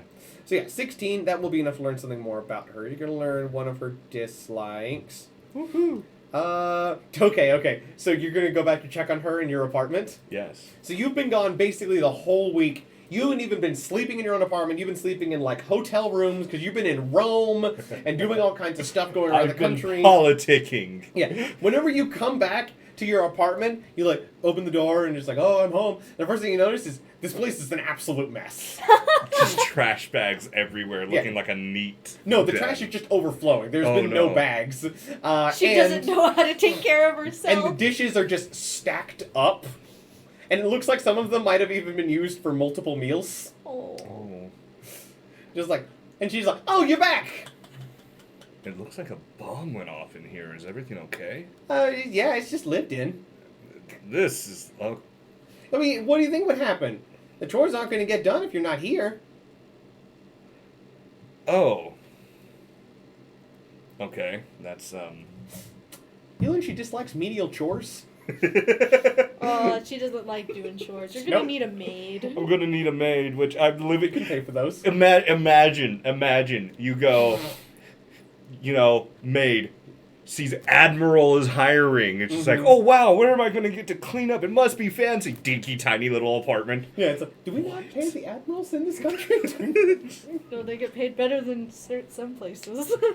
All right. So, so you learn she's happy to see you. Like, she doesn't seem bothered by the state of the apartment at all. It's filthy. Like whenever you come in, like you take off your shoes, you can like walk on the carpet and you can feel like not like a crunch, but you can like feel crumbs under your feet. Put my shoes as you back walk. on. You put your shoes back on. What are you, an American?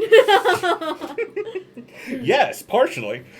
So just the apartment is an absolute mess. Hold on, what's the? She seems happy though, and she is clean. It's just nothing else around her is. Crimson finds the fact that she hates chores hilarious. Yep. Yeah. Okay, okay. Well, I suppose it's a good thing that I'm probably going to be taking you with me. Oh, we're here on going out. somewhere. Is it France? Not anywhere specific. Not yet. Why do you want to go to France? Why would you we? gave me guns now. Yes, you have guns. You want to shoot France? I thought I made that clear in our last conversation. That's true. Yes, you did. I'm sorry. It's been a long week. We have been trying to deal with. I mean, you remember the whole thing we had you write, right? That Yes. whole issue. Were you informed beyond just writing that down? No, I was just told to write down the truth and something about the whole truth and nothing but the truth. I don't know. Okay. Well, France is being a bag of dicks, Yeah. and we're trying to navigate that situation. Yeah, their navy's bigger than yours, so Well, that's good to know. I'm aware. I've seen it. Yes. Well, yes, you have served upon it. Mm-hmm. But yes, have I taken you to the ship yet? No. Would you like to see it? Yes, I want to see it. So I I can believe it's been built, right? Yes. We can Yes. say that now is when you started tuning to it. Yeah. So Yeah, that's what I'm. yes, take it. I want to see it. Yeah. Is it better than my old ship? Yes. Good. It might have blown up your old ship, actually. Ooh, is it better how?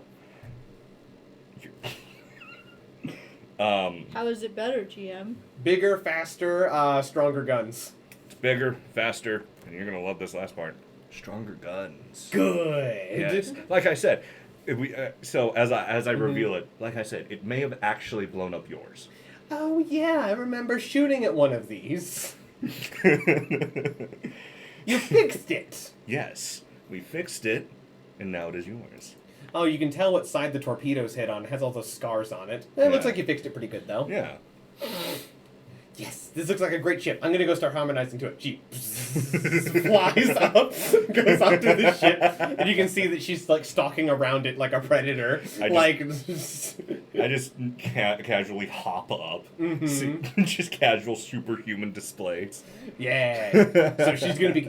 You watch her begin talking with the crew and harmonizing with her new battle cruiser. She hates chores, but She this hates she chores. enjoys. Yes. Well, Okay. it's This her new isn't toy. chores. Yeah. Yeah, she hates menial chores specifically. So anything that she sees as useless, Oh, I like need to write that doing all down. of the cleaning that is your job. That is my job. Male wife, male wife, male wife, male wife. I have designed this man to be so masculine. And yet you play him. You're crunk! I'm Krunk! Yes, you're Krunk! But I don't. Well, actually, Krunk has actually played pretty intelligently. Yeah, throughout. he's pretty smart, He's yeah. actually pretty intelligent. Yes. Okay. I'm playing the high charm as like social intelligence. Oh, man. Okay, so those were your 2 free time slots. Laurel. Okay, so what I'm going to be doing. Let's see here. Oh, yes, I remember my plan. I need to get ready to go and be a politician, like I've always Yes. dreamed of being. Of Katerina course. wanted to be a politician when she was a little girl. Is that why you but- joined the Admiralty? Because she could not get into politics, because they don't want women in politics, unfortunately. It's not like you could run for office. There's No. not one that really matters. I cannot get in there like I want, so I chose to join the Navy instead No. and live my dreams through being an admiral. So I'm like a politician, except I get to have big guns too. No women in politics, but in charge of our entire army, and whether we go to war or not, that's fine. Well, I am one of the first, so you know. Yeah. There was technically no rules against it. There probably are rules against it, though, in the government, though. Yeah. Female angels don't count. They're angels. That's So, the regent. well, that was my argument. Katerina's argument was, well, if we have angels that are feminine, why cannot I, a descendant of angels, be in the Admiralty? And that is how she got to be in the position that she is. She seduced her way.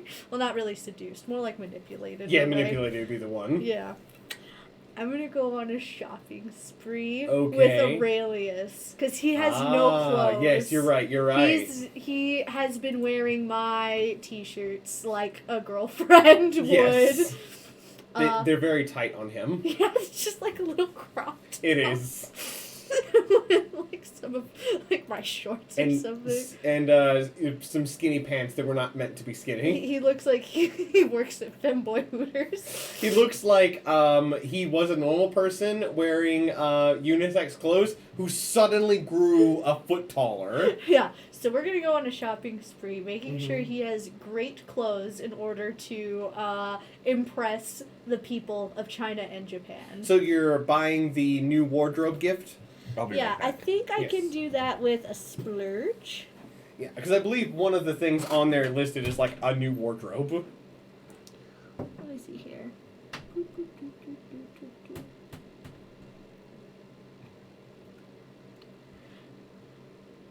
Yeah, I don't want it all to be like super fancy expensive, so I want to do a splurge instead, where it's not a full wardrobe of new clothes, more like just like a couple of outfits. Okay, yeah, that's fine. Yes, that'd be half of one. No, the Oh, 1/10. yeah, 1/10. Yeah, so that'd be 1,000 lira. So yeah, I'm gonna. Oh, dang it. So I'm gonna spend 1,000 lira dressing him up. Okay, and that should get you 3 RP. Unless he specifically likes that. Let Does me he check. like shopping? That's a possibility. That's why I want to check. Mm-hmm. Yes, Brother Aurelius. I'll say that I get him 3 outfits: a casual, a nice, and a fancy. All right, yeah. Let me check. Security like. Not specifically shopping. Okay. If you shopped in a certain way, maybe, but you know, Mm-hmm. Oh yeah, he likes thrifting. thrifting. Well, I'm not thrifting these. No. I'm getting him You're tailored not. clothes. You are. Which is what he needs. Yes. If he wants, we can go thrifting later, and it'll hurt her heart. All right. Yeah. So it'll just be the 3 points. Okay, but I got him 3 outfits. Because he had 0 outfits before. And he does appreciate them. And then, after we're done with that, I am going to learn more about him. Go right ahead. So, after we're done with all of our shopping, she's going to take him out to, like, some places to eat. Yes. Give him a taste, literally, of Italian culture. Did you give him the 3 points or just the 3 outfits? Oh, I just gave him the outfits. Mhm. I'll give him the points. As Yeah, I don't want you to forget since you earned them. Yes. You paid for them. Come on. Does not want to let me do anything with my character sheet. Hold on. Oh, and by the way, Red, Crimson says, everybody loves Kronk. Oh yeah, feel free to read through the comments while Yes. I sort through this. Yes, everybody loves Kronk, and And I'm that's why glad I'm that- playing him. I'm glad that earlier Screams and Sim said, I love fake politics. Yeah. Sorry about losing you, like, over an hour ago at this point, Mitch. Well, they're about to leave, so... Yeah. Don't worry, we did all the things we said we were going to do. We're going to go hang out in China and Japan, and we made friends with Afghanistan. We're going to try and make friends with Ethiopia. It's all going to be a good time. I think Yes. this is the longest we've ever spent on, like, 1 week. in a I session. think the battle that spanned 2 episodes begs to differ. Okay, what I mean by that is, like, actual roleplay, not battles enough, fair don't enough. count. That's combat role play. This Fair is enough. this is social role play. Combat roleplay is long in this Mhm. game. I don't and think we I've loved it. No, yeah, we love it. I adore it. But I don't think we've ever participated in a battle that didn't last at least 30 minutes. Yeah. Alright. Okay, so dang it, 13. He is medium, so that counts. Oh yes. So you're gonna learn something new about him. You're gonna learn one of his dislikes. Basically, you try and tell him about the week you had last week, and he wants to hear none of it. He's just like Mishmash. You lose him like an hour into your explanation. You learn he does not like politics. Another one that doesn't like politics. Oh, he just zones out Completely. like a baby. He does. Didn't even try to talk politics with Lorelai. I just like, hey, yo, you know that thing that happened? Here's an explanation for that thing Katarina that's very is short. just like, how could this be? I asked specifically for someone who could help me with my plans. Oh, no, I'm just gonna have to use him as arm candy now. Hey, that can help you with your plans. Maybe. He's just not paying attention at all. No. And you don't have to like politics to be good at it. It's like how I'm good at essays, but I hate writing them. Oh, no. Alright. Aurelius, no. This is Yes. just Katarina, just like to herself. Later she goes and visits her mom and dad, just like, Papa, you will not believe it. It's a travesty. What did he do to you? I'll kill him. He doesn't like politics. Oh, well, that's understandable. Politics are terrible. But I'm good at it. Oh, yes, it's a good game to be good at, but it does not mean that it's fun. I needed him to help me, though. Well, just because he hates it doesn't mean he can't help you. That's true. I'll just have to manipulate him. I mean, I hate fixing on the car, but I do it when I need to go to the store and it does not start. You are very wise, Papa. Oh, thank you. You always help me feel better and know what I need to do. Of course, I know you better than anyone. Don't tell your mother I said that. Well, she does go. She's a daddy's girl. Absolutely. Alright, so that was your free time, so we'll increment the week forward. Meaning it is now the 7th of July. 7th of July. Yes. Oh, I think we get paid. We missed the America holiday. Go Who right cares ahead. about America's holiday? Not us right now. We're Yeah, go ahead and do that. Italian. And then while I tell you about something that happens, you can go ahead and start thinking about what ships you're going to take with you on your diplomatic envoy Oh, to no, we already China. got. We're taking Oh, Lorelai. It was July 2nd. Do you mean it's July 9th? I had it down as the 1st. Let me double check real Yeah, quick. it was the 2nd. So do we get paid? Oh, yeah, you're right. It was the 2nd, so not the 9th. So we already got paid, so. We already got paid. Okay. Yeah. Cool. Okay. Yay, I'm at 64,000 lira. Okay. So, yeah, now it is July 9th. Thank you for keeping me straight on that. So, while you two think about, real quick, what ships you're going to take with you on this mission, because remember, you're not going to be resupplying them once. You're going to be resupplying them 4 times over the course of this mission, because that's what their short range will get you. But you don't need to pick any refueling ships, because you have stops along the way. So, big news comes out in the papers. Big news.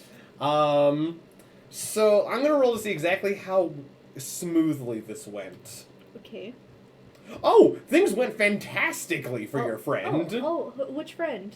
So, there has been, yeah, that's actually going to go better than expected. Okay, Dice. There's not much of a war then, just putting down an uprising. Mm-hmm. So, a bunch of things happened in Asia. Oh, The king of Siam is dead. yay! He was assassinated. By who? Japan, probably. You were free to guess that, but that's not what the paper says, but you were free to guess that. So he is dead. He was assassinated by radicals unhappy with the king's rulership due to the territorial concessions to France. Mm-hmm. Cough, cough. People paid off by Japan. Almost certainly. But there's more bad news. His eldest son, who was in line for the throne, is also dead. Oh. Oh no, that's He was so in the palace horrible. at the same time, and he is also dead. That doesn't help our allies at all. No. Thankfully, he did have a daughter, though. Uh-huh. A child. No, she is an adult. Okay. She has been put on the throne. She attempted to ascend to the throne, but the Siamese military said no. Oh, But the Japanese military said yes. Oh. that happened very quickly. Okay. It happened over the course of a week. So. Oh my God. I think the ambassador did say something about things were happening that he couldn't talk to us about. And then they specifically mentioned that they wanted Siam and to make sure that our allyship was not hurt by their want of Siam. And apparently, whenever the Japanese military showed up with a full invasion force ready to enforce the rightful queen's rule, the Siamese navy stood down and surrendered. And there were rebellions from the army, but the paper just says that they were put down. Japan, what the fuck is going on? So, I was originally going to have this take several months, but the capital and most of the cities of Siam are now in Japanese effective control. It's not... nobody's going to say that it is, but legally in game terms, Siam is a... That dice roll has... It's nearly as high as humanly possible in Japan's favor. After they just lost a different war, Siam is effectively a Japanese puppet. That's amazing. There are probably, like, mechanically, if you went over there, there are still active rebellions going on, but all information about them is being suppressed, and within a couple months, there will not be any rebellions left. Well, Wow. I'll just give a... Good job, Japan. Thank you for helping maintain the sovereignty of Siam with the queen after the unfortunate assassination. Yes, I'll just give you a peek behind the curtain. I initially intended for this war to last several months. I rolled to see how it was going to go for Japan, with higher, obviously meaning better. I rolled a 97. Oh. So you were expecting it to kind of get in the way of us traveling over there, and then A it was little just bit. like, no, no, no. No, Japan's plan went off flawlessly, and the new queen of Siam is fully subservient to Japan. You think that maybe, just maybe, they offered her the throne in exchange for making Siam a puppet and getting their territory back. So I just love the two different reactions to this in the chat. Mitch Mash, oh no. Anyway, Yeah. and Crimson, Japan, what are you doing? What's going over there? Bad things if you're For a Siam. loyalist. Yes. Japan. Japan. I suppose we didn't tell you not to do that. Oh, and France has come out and heavily condemned this, especially because I think it'd be probably an empress for Siam. I could be wrong. Anyone in the chat who knows a lot about her is I think it's the from kingdom of Siam. I think it's the kingdom, but that they might still have. You're right. It's probably a king. Yeah, I'm gonna go with the Queen of Siam. One of her first acts as ruler was to reassert Siam's claims over the territory they ceded to Indochina because of the previous war, saying that that land wasn't given legally. So Siam is technically beefing with Indochina about getting their territory back. So Indochina, that's a separate entity from the two Chinas that we're trying to Yes. ally with. Okay. Indochina is France's colony in Asia. Oh, well, I don't care. We want to get rid of them anyway. Yeah, so Japan now officially has captured literally dozens of air and land and sea bases from which they can invade Indochina at a moment's notice, and France is big mad and feeling threatened. Oh no. Maybe even cornered. Uh-oh. But you guys were leaving Italy next, right? Yeah, Yeah. Good. we're still gonna do that. Good. That's fine. Good. I just want to make sure. Yeah, Yeah. we're gonna leave some ships back here. Oh, yeah, that's too, always a you know? good idea. No. Yeah. Don't take all of them. We're not taking No. all of them. We're gonna take enough to protect our diplomatic envoy, Mhm. and we are not publicizing that it is a diplomatic envoy. No. Yeah. It's oh, a yeah, supply you, mission. You It's don't have to. supplies. You don't have to say anything. You can just say the fleet is on patrol in the Med, and as soon as it leaves port, nobody really has a way to confirm what you're doing. Aircraft aren't that good in SLS. Everybody stay inside. There's no- Don't let them see you. There's no huge radar stations or satellites sweeping the Mediterranean that tells them where your fleet is. Whenever it leaves port, France doesn't know where it is until it shows up in Afghanistan. Okay, so. Oh yeah, we need a. Crimson has also said the Mhm. dice gods have decreed that nonsense occurred. Yep, I was prepared. I planned, like, Japan was obviously going to win. Siam's not going to beat Japan without France's help. I just thought it was going to take them several months, but apparently Siam was just like, nope, we surrender. Please do not hurt us. Because Japan showed up with the bulk of their navy. That's amazing. And from the reports that you get in private, apparently the first wave of the Japanese attack came with 100,000 Marines. Oh my god. They were invading multiple places at once. It was Musashi and 2 of his vice admirals leading 3 strike forces into the 3 largest Siamese cities, with Musashi going straight to the capital and to the palace himself. Jeez. Okay. My Ruthless God, yeah. efficiency. Oh yeah. Okay. Wow. So what are we gonna take through that area then? I was thinking we'd take Lorelai's ship, maybe the Andrea Doria as well. Yeah, so if you took those 2 capital ships, that'd be pretty secure. It's like, honestly, you can even take all 3 capital ships. That wouldn't be a problem. It's just that I kind of each feel like we capital should Go leave ahead. some big guns back at home in case France wants to start something. the only ship I would highly recommend you take is the ship with Dave's siren on it, so that he can. Oh yeah, we'll take. Yeah. We're gonna.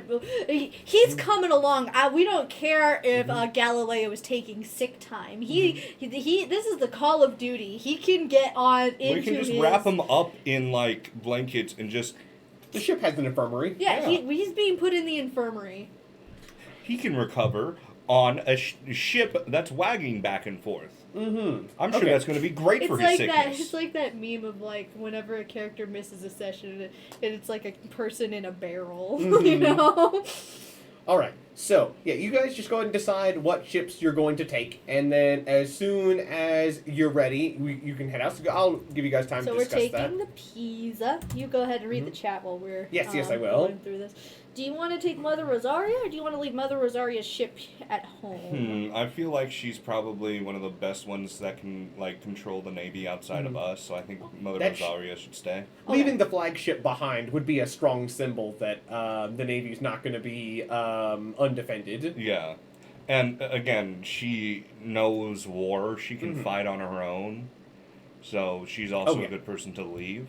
Yeah, Okay. she's an experienced siren. So we're taking one Andrea Doria, but not the Andrea Not the Doria. Andrea Yes. Doria. I believe the other one's the Dulio.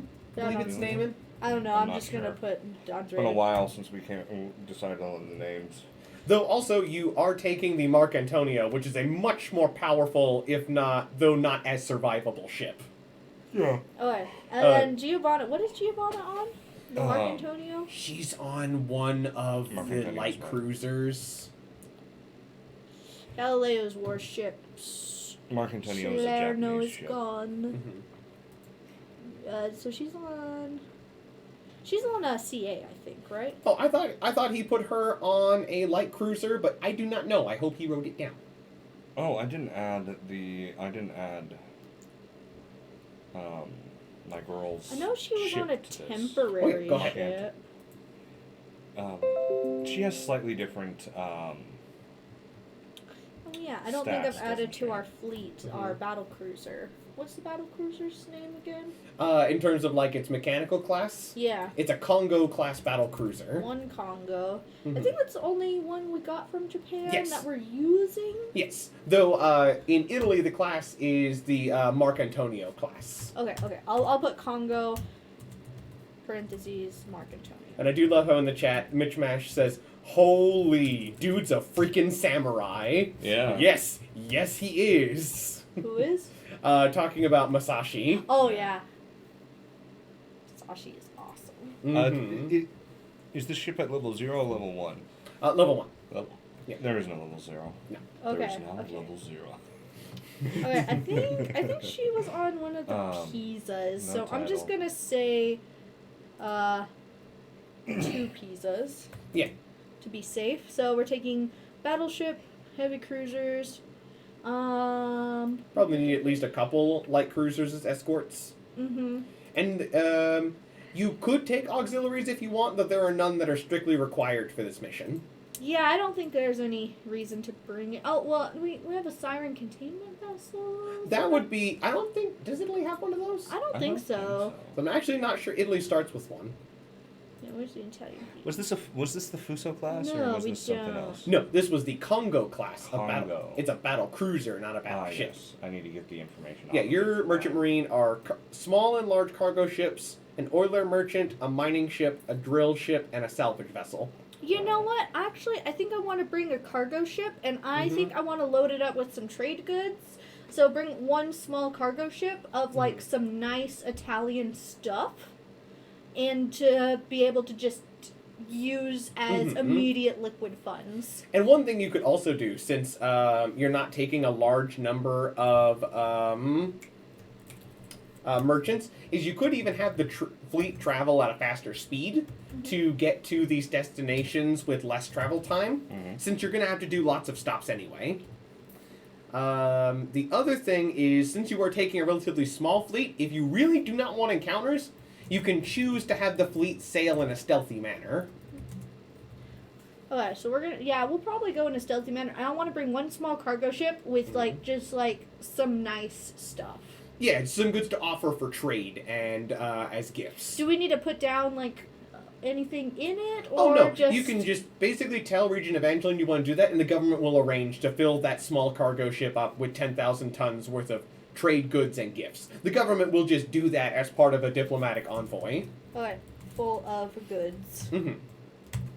It'll be a lot of things like Italian wines, maybe some jewelry, the things that hey, this is what you can expect to buy if you trade with Italy. Oh, olive oil would probably be a big one. Mm-hmm. And I say we should bring half of our CLs, so 6 of them. 6 light cruisers. Mm-hmm. If you want to do an even spread between you and Dave, you could do 4 through 9. Yeah, I think that's what we'll do then. Because I think it was 11 or 12 is the one that's still broken. So 4 through 9. Mm-hmm. Luigi's. 4 through 9. And then for the pizzas, we'll just bring the ones that the sirens we have are attached to. So you're taking 2 capital ships, 2 heavy cruisers, 6 light cruisers. One capital ship. Oh, just one? Yeah. Oh, did you want to bring the Congo? I'm bringing the Congo, yeah, Lorelei. Oh, okay. Yeah. Bringing the Congo, which is called the Mark Antony, and the Dulio. Yes. Okay. Yeah, Yeah, my 2 so- ships, because I believe those are the only 3 I own at the moment. Got it. So 2 capital ships, 2 heavy cruisers, and 6 light cruisers. Yeah, that's a compact, but not particularly assailable force. Yeah, we were bringing 10 ships and a merchant, so. Yeah, it's a pretty good force. It's not going to be something that looks like an easy target by any means. Yeah, but also not so huge that people are concerned, so. It is small enough, since it is under 20 ships, you can do silent running. Got it. Because once you cross to 20 or more ships, the fleet is too large to be stealthy. Alright.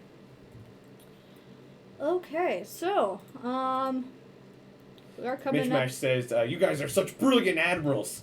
Those brilliant admirals you are, not keeping track of your own ships. The been cargo mostly- is not mine. I keep track of my ships. We've been role playing mostly. All right, so you're going to be setting out then. Yeah, I think so. So you're going to be setting out for the Kingdom of Afghanistan. It's going to take you, I believe. Actually, let me check the distance. It might list it specifically.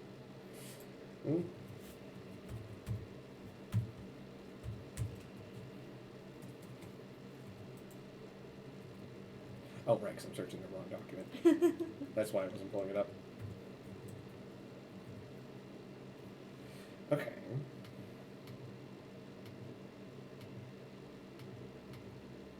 Okay, here we go. Okay, so it's 1,000 from the USSR.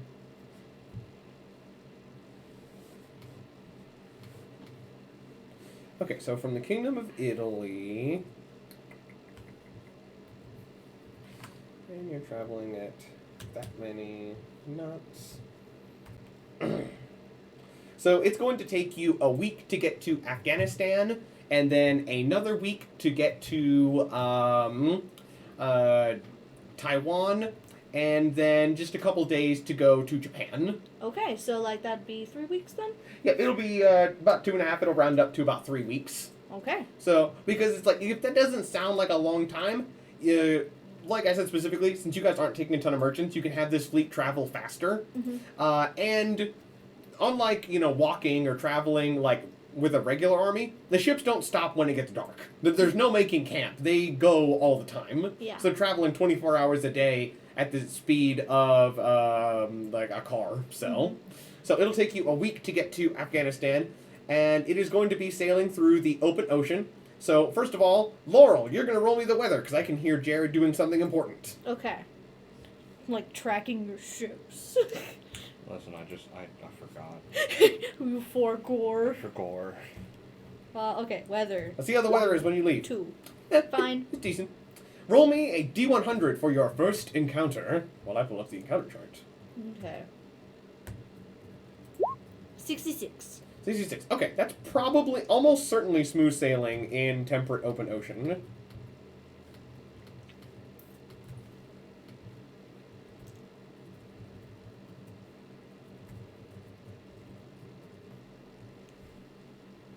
Okay, my sheet's just being a little bit slow.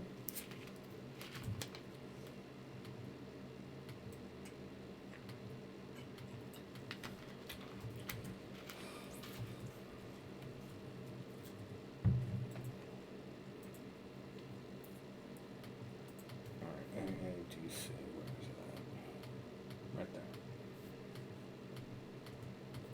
There we go. Here we go. Okay. Sorry, my sheet was just being very slow. So, temperate open ocean, 66 is smooth sailing. So, Laura, roll me a D4 and then a D100. Okay. 278. 278. Okay. Oh, are we doing nautical nonsense? Yep, we rolled open ocean, so it's nautical nonsense time. Wonderful. Which is good. I'm glad that we're not encountering anybody angry. Yeah. Okay. We were already preparing to sail out. I imagine other people to take a little longer. Yeah. And if that one had been an encounter, since you are doing silent running, you would have rolled a second encounter, and if either of them were open ocean, it would have defaulted to that. Okay. So, but since you rolled open ocean on the first one, then it doesn't matter. Mm-hmm. Yeah. You can also, if you ever want to, do the opposite of that. Mhm. Fixing for a fight, where you're specifically going out and being loud and looking for a fight. And you're basically rolling at advantage to get anything but open ocean. Yeah. So, I'm going to say this happens to you, Laurel, because this is funny. So, you are doing some patrols on what... Actually, no. You're on your ship with your angel. Okay. He's going to alert you to a problem. Uh-huh. Yes, Aurelius, what is it? So... One of the officers on the ship, he wasn't wearing his uniform this morning. He was wearing a different one, and I talked to some of the other sailors for you, and I found out why. He apparently was playing poker with some of the other officers last night, and as part of a hand of poker, they made him bet his uniform and he lost. Admiral, I think he has a problem. So wait, what is he wearing? Just a regular sailor's uniform as opposed to his special officer's wait, uniform. the officer is... Yes. He lost his officer's uniform. Does that break some sort of... It does. Uh-huh. Oh no. Okay, so first of all, everybody is ceasing operations for a moment, because if some random sailor is wearing an officer's uniform and is trying to lay down officer rulings, that is a big effing problem. It was specifically another officer who took it Oh, from another him. officer. Oh, okay. As a means to humiliate him, making him dress as a sailor. Oh, okay. Well, that's not so bad then. I was worried that it was like random sailor got a hold of a The officers were gambling, and one of them over-gambled and lost his shirt. Uh-huh. Oh no. Okay, I see. And he's had to take a sailor uniform from one of the people under him. Uh-huh. Well, I can't have him going around looking like that. That makes us look like fools. It does. It does make you look like fools if anybody saw. Okay, so I'm going to call him in there. You know what? The other officers aren't getting in trouble because they're not the ones who bet their literal clothes off their backs. This is true. They're not the ones with a problem. Uh-huh. So I'm going to call him in his little sailor uniform. And not his officer's uniform, his sailor uniform. Uh-huh. It is distinctly different. You recognize it. Officer, I need an Italian name generator to just name these guys. I agree with So that way it's Crimson. not up to you all the Absolute time. It is idiocy. Yeah, this is pretty dumb. Okay, Italian name generator. 'Cause I'm bad at coming up with names on the spot. And that way it doesn't, you don't always have to do it. Officer Camino. Yes, Admiral? What are you wearing?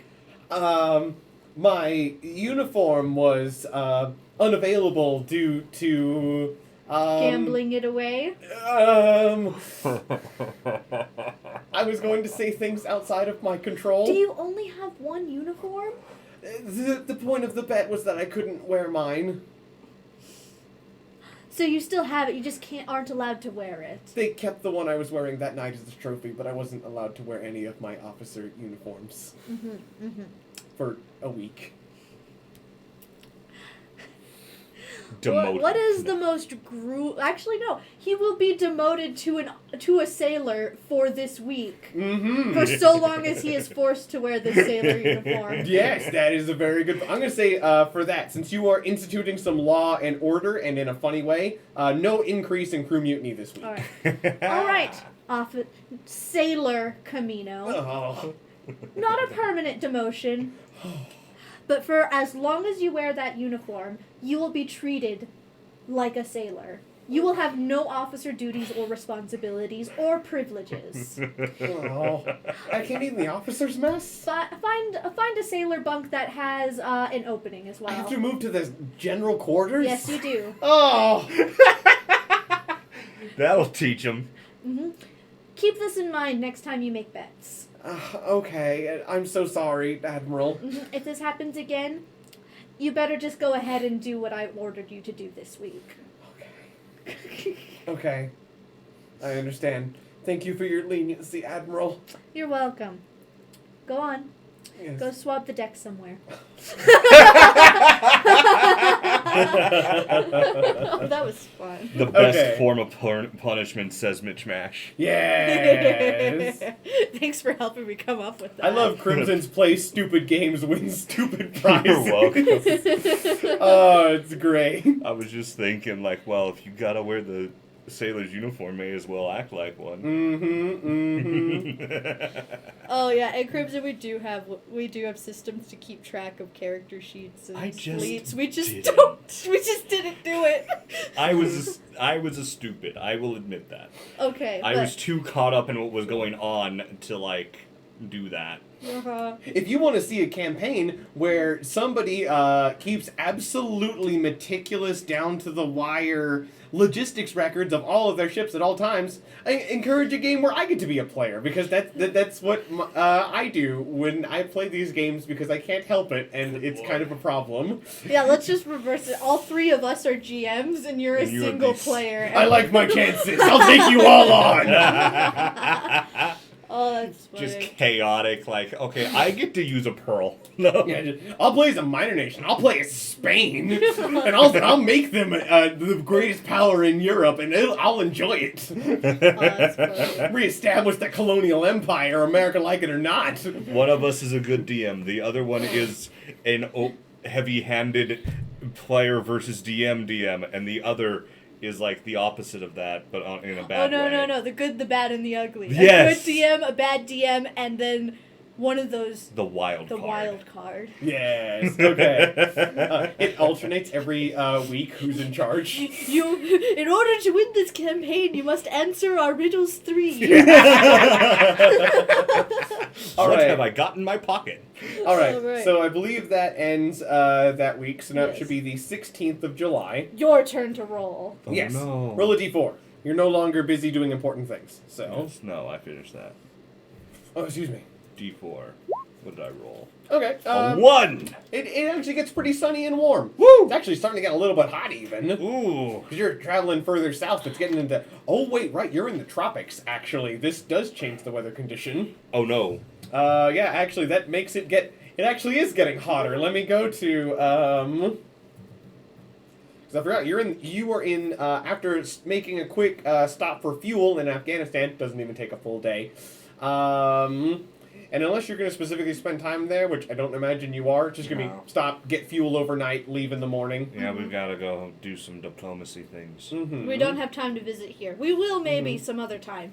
Who knows? Maybe we'll have a beach adventure here someday. Another beach episode! Okay. But with the entire cast instead of just 2 people. With all of Okay. our officers. Yeah! So, you were in... actually, no, it's not going to be that bad just yet. So you were in Calm Seas. Uh-huh. By rolling that 1, you go to Shining Sun, which in the temperate environment you're used to is the best weather condition possible. However, now that you're in a tropical environment, if you roll a 1 again, it'll get even hotter, and you will go into the unbearable heat. Oh, no. And then things will start getting a little sticky. Literally. Yeah, because people are going to be sweating all over the place, and it's going to stink real bad. Oh, yeah. So what's the next thing I need to roll? So right now, weather is actually good. Now roll me a D100 for your encounter. 43? That almost certainly sounds like smooth sailing in tropical open ocean. Because you are now in the tropics for the first time in this campaign. Ooh, give me a margarita. Okay, yep, smooth sailing, so no need to roll anything else, as that is your goal. Yeah. So roll me a D4 and a D100 for nautical nonsense. Boop. Bop. 310. 310. Okay, and I'm gonna do this nautical, I'm gonna check this nautical nonsense, and then I actually am going to have, there's going to be something that happens as you pass into the tropics. Actually, this would have happened last week, I just forgot to say.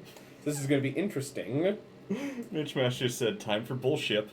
Yeah, that's funny. Okay, here we go, 310. Oh, actually, I'm gonna tie these in together. This is perfect. So, as you are passing into the tropics, unfortunately this would have happened last week, but I forgot about it, so it's gonna happen now. So you have to pass through the Suez Canal, Yes. which is held by Britain. Oh, no. But no, that's not a problem. You pass through your Italian fleets pass through it all the time. Okay. As your fleet of warships attempts to pass through this time, the British are actually asking for a toll. Usually, British allies don't have to pay that. They make, like, the Germans and Japanese and people like that pay that, but they haven't made you pay that in 20 years. Why are we paying for... Should I ask? Be like, Why the change? I don't know. It's orders. orders. And there was no explanation attached to those orders?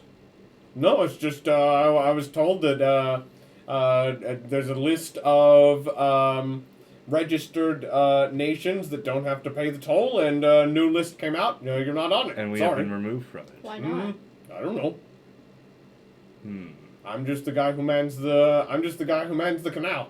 I just need to know if your fleet can make the 50 bull payment. Do we have the 50 gold to pay this? Well, Are in debt? we brought. I mean, yeah, but not enough that we can't pay it. Mm-hmm. Did we bring enough to pay for it? Oh, Wait. basically, if you say that you can, it'll be like from the government at home. Oh, yeah, They don't need yeah. it in cash now. You're Yeah. you're a major Basically, nation. just like we agree to accept the invoice. Mhm. Yeah. So either you can pay that now, or you can try and negotiate to get your government to pay it for you. But if you fail, you might get delayed a week.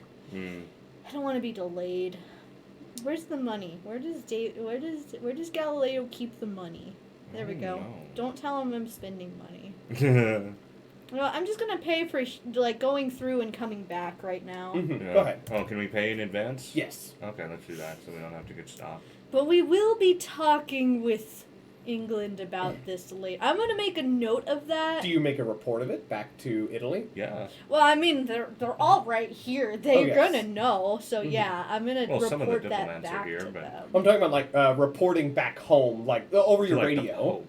Oh yeah. We'll report back home. Just like Thank you. why? Oh, I just wanted to make sure that you were going to do that because of the nautical nonsense that I rolled. Okay, yeah. We're Oh, reporting back No, that's because not part like of the I'm gonna naut- talk to. I want to talk to England later. That's the nautical. This wasn't part of the nautical nonsense. Need oh, to- no. No, that was already something I planned out. Discuss. Okay. I'm mad. Rich match. Oh no, spending more of Dave's money. Yeah. Oh yeah, right. He's not here this session. You should spend all of his money. Spend all of it. What else can I pay for? You could prepay for technologies or more warships. You're right. I No. can. Yeah. I would love him to come back and just see like negative runs 100,000. back in. We just hear from the other room. No. Okay, but so what happens is you pass through the Suez Canal, as there's no nations directly bordering the edge that you could pass through, and it's less of a canal and more like I'm actually going to call it the Suez Strait. Mhm. So it's more like a strait, but they still very much have control over it. So in our world, it was actually a block of land that they built a canal through. In SOS, it was a strait of water that they have built a gate on instead. All right. What you actually hear back whenever you then stop in Afghanistan is in hearing from their papers and from talking to, and somebody from the embassy comes to talk to you, and apparently whenever your report went back to Italy about the British demanding payment for Italian warships, specifically warships, passing through the canal, the Italian government was furious, and they kicked up a whole fuss about it. Oh no. And there was a lot of hemming and hawing and politician spittle being thrown, and there was a full-on diplomatic spat about it at home. No war or anything, and I'm not even going to have it decrease relations, but Italy and the Italian and British politicians got into a shouting match over it. It was ugly politically, Oh no. and it was very public. Yeah. Everybody knows that Britain started charging you for it, and that Italy is very upset about it. So everyone else knows about this. Mm. You've been added to the list of countries that Britain makes pay for passage through their strait. And also, that implies you probably have to pay to exit the Mediterranean on the other end, too, because they also control that, since they took that from Spain and Africa. Mm-hmm. That means, basically, unless you can be friendly with Britain again or intimidate them, every time you want to leave the Mediterranean, the British are going to make you pay for it. And that is why the Italian government is furious. What did we do? Didn't do anything. We didn't. We were the one that embarrassed them on the nearly embarrassed them on the world stage. That was France. You even see in that same cartoon, or in that same paper, there's a political cartoon of Britain locking an Italian wolf in a cage, or attempting to do so as it leaps at the bars. Yeah, that's definitely us right now. Mm-hmm. So the Italian government is very mad about this. So the British say it is purely in response to Italy doing the same thing to Yugoslavia. Mm-hmm. Oh, we did that. Yeah, you did. Oh, they're allies with Yugoslavia. Maybe. We didn't do anything to Yugoslavia. You I mean, did. they don't like us, but... You kind of did, though.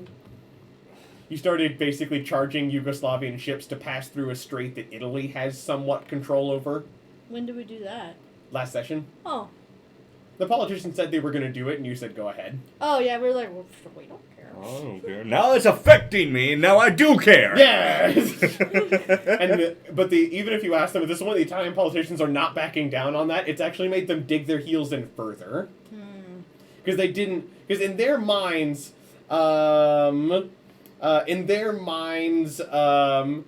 Britain telling them how to run Italian policy, like, they didn't respond to being threatened or bullied well. We really need to fix the chat Stupid bot. filter, yes.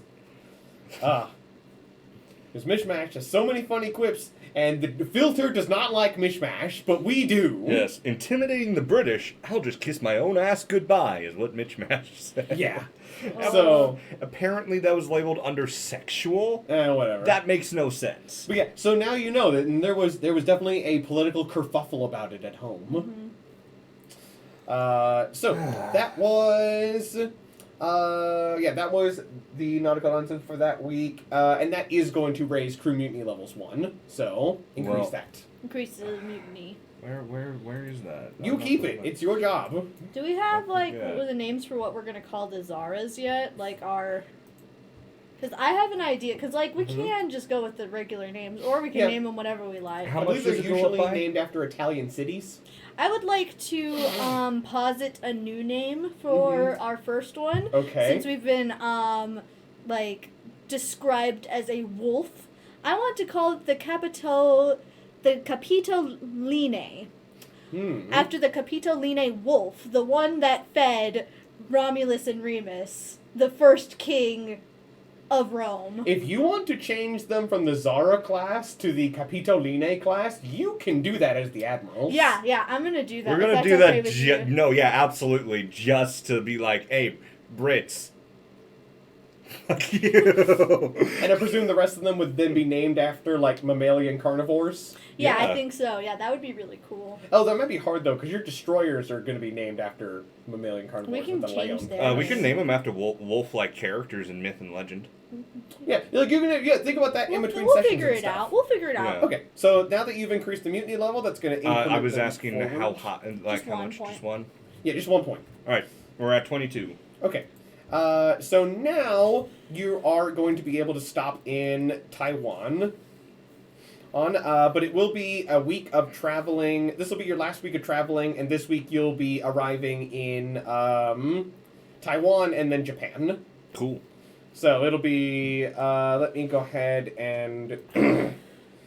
Okay, so Laurel, you're gonna roll weather, and then you're gonna roll encounter. All right.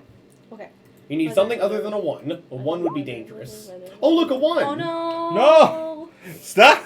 It's not my fault. That is, It's you a rolled dice. This is a dice. it. Well, it's your dice. Okay, I believe that changes the weather condition to unbearable heat. Let's see what that's going to do. Oh no, it's hot. And it's summertime. Mm-hmm. Mitch Mash has complimented the name of the ship you chose. Oh, thank you. She knows I'm awesome. Okay. I'm sorry, bitch man. They don't like you. Yeah, this thank is you. I'm glad bad. you like the name.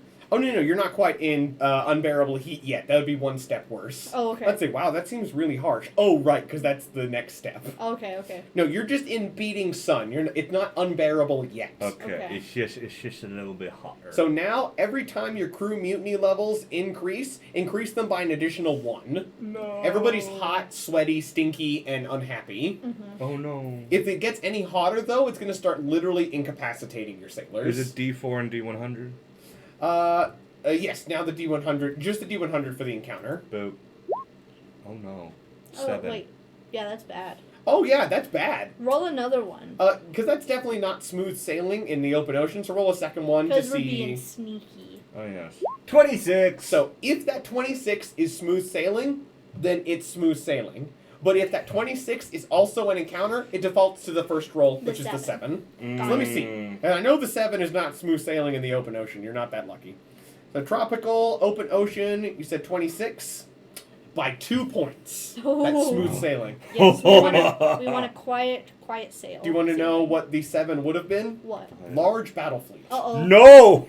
It was our luck it would be British. I don't want to deal with that. It likely would have been Japanese, but a British or French fleet, British, French, or Dutch ships could absolutely have been operating in the area, or Chinese, or even Soviet. Actually, they have. I don't want to fight any of lot those of guys. Vostok. We wouldn't have fought Japanese. No. Japanese would That have would've- been. Hey, that yo, would've we're been visiting escorts. you guys. What's up?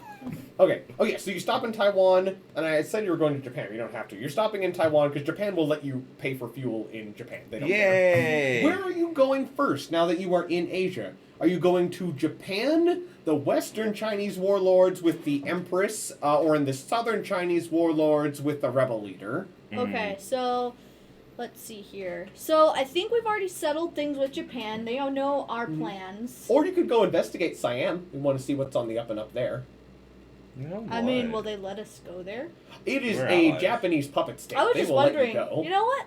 I want to have a little detour in Siam. I would love to have a little detour But in Siam. I think I'd like to have Galileo here for that, for investigating all of this. And we Yeah. are at about 2.5 hours in, so I wanted Mhm. to see if maybe us going into all of the political stuff with, seeing what's going on with Southeast Asia. Yes, to be Southeast Asia. Yeah, I want him to be here so that way we can investigate, because I'm Mhm. very curious, and I think he would be helpful with his smarts in Sure. determining what's going on. But I would like to go. I think we would like to go to Siam. Yes. Yeah, so you can stop in Siam first. That's perfectly fine with me. So, you've made the decision that you are going to, so in that case, you wouldn't even need to refuel in Taiwan. You can just say that you're refueling in Siam. So you're going to bring your port to Siam. And as you are actually sailing into the harbor, you actually see, based on the flags, that Masashi's fleet is still here. Oh, he's here! Oh, Musashi! Yes, he is still in Siam, as there are still revolts ongoing. As you actually sail in, as you're sailing past some of the coastlines, in certain places you've actually seen Japanese and Siamese ships bombarding certain, what seem to be installations or forts that are trying to hold out. Okay. Only once or twice, but it does seem like that there are some active rebellions being put down. But as you sail into the capital, I don't remember what it is at the top of my head, but because at first I thought Bangkok, but that's in Thailand, not Siam. Hold on, I'll look it up real quick. Go ahead. And what's the name of their capital? We're gonna city? get really good at geography playing this Mhm. game. That's just Thailand. Yeah, well, Siam became Thailand. So. Oh, it did? Okay. Yeah, I believe so, right? Yeah. Mm-hmm. Thailand, official, historically is Siam. Yes, because this country of Siam doesn't exist anymore. It's just we just call it that because that is what it was legally referred to as Until in 1930. 1939. Until was. 39. So that's why we call it that. We don't mean any offense. That's just historically accurate to call it that in 1930. Just like we're Yeah. calling Russia the USSR. Yes, because it's It's not. the same thing. Yeah, yeah. you were right. Bangkok. Okay, yeah. So you're sailing into the capital of Bangkok.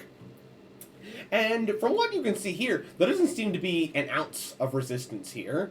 And as your ships arrive in the harbor, you actually pull the Mark Antonia alongside one of her sister ships. They direct them to the same row of large capital ships. And at the port, you even see envoys ready to meet you, including Admiral Masashi and what looks to be someone who you guess is the Queen of Siam. Oh.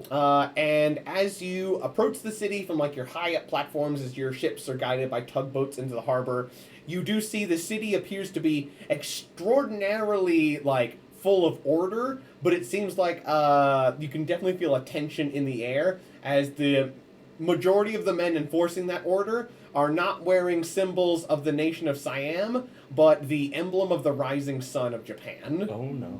This definitely feels more like a city under occupation than a peacetime city. And that is where we're going to leave off as Galileo feels better. Yay! Yay! Hopefully. I hope. I hope he feels better next week. Yeah, I'm sure it'll be better. So you'll get to investigate the capital of Siam and speak to Admiral Masashi, who is directing Japanese efforts in the region for the next several weeks.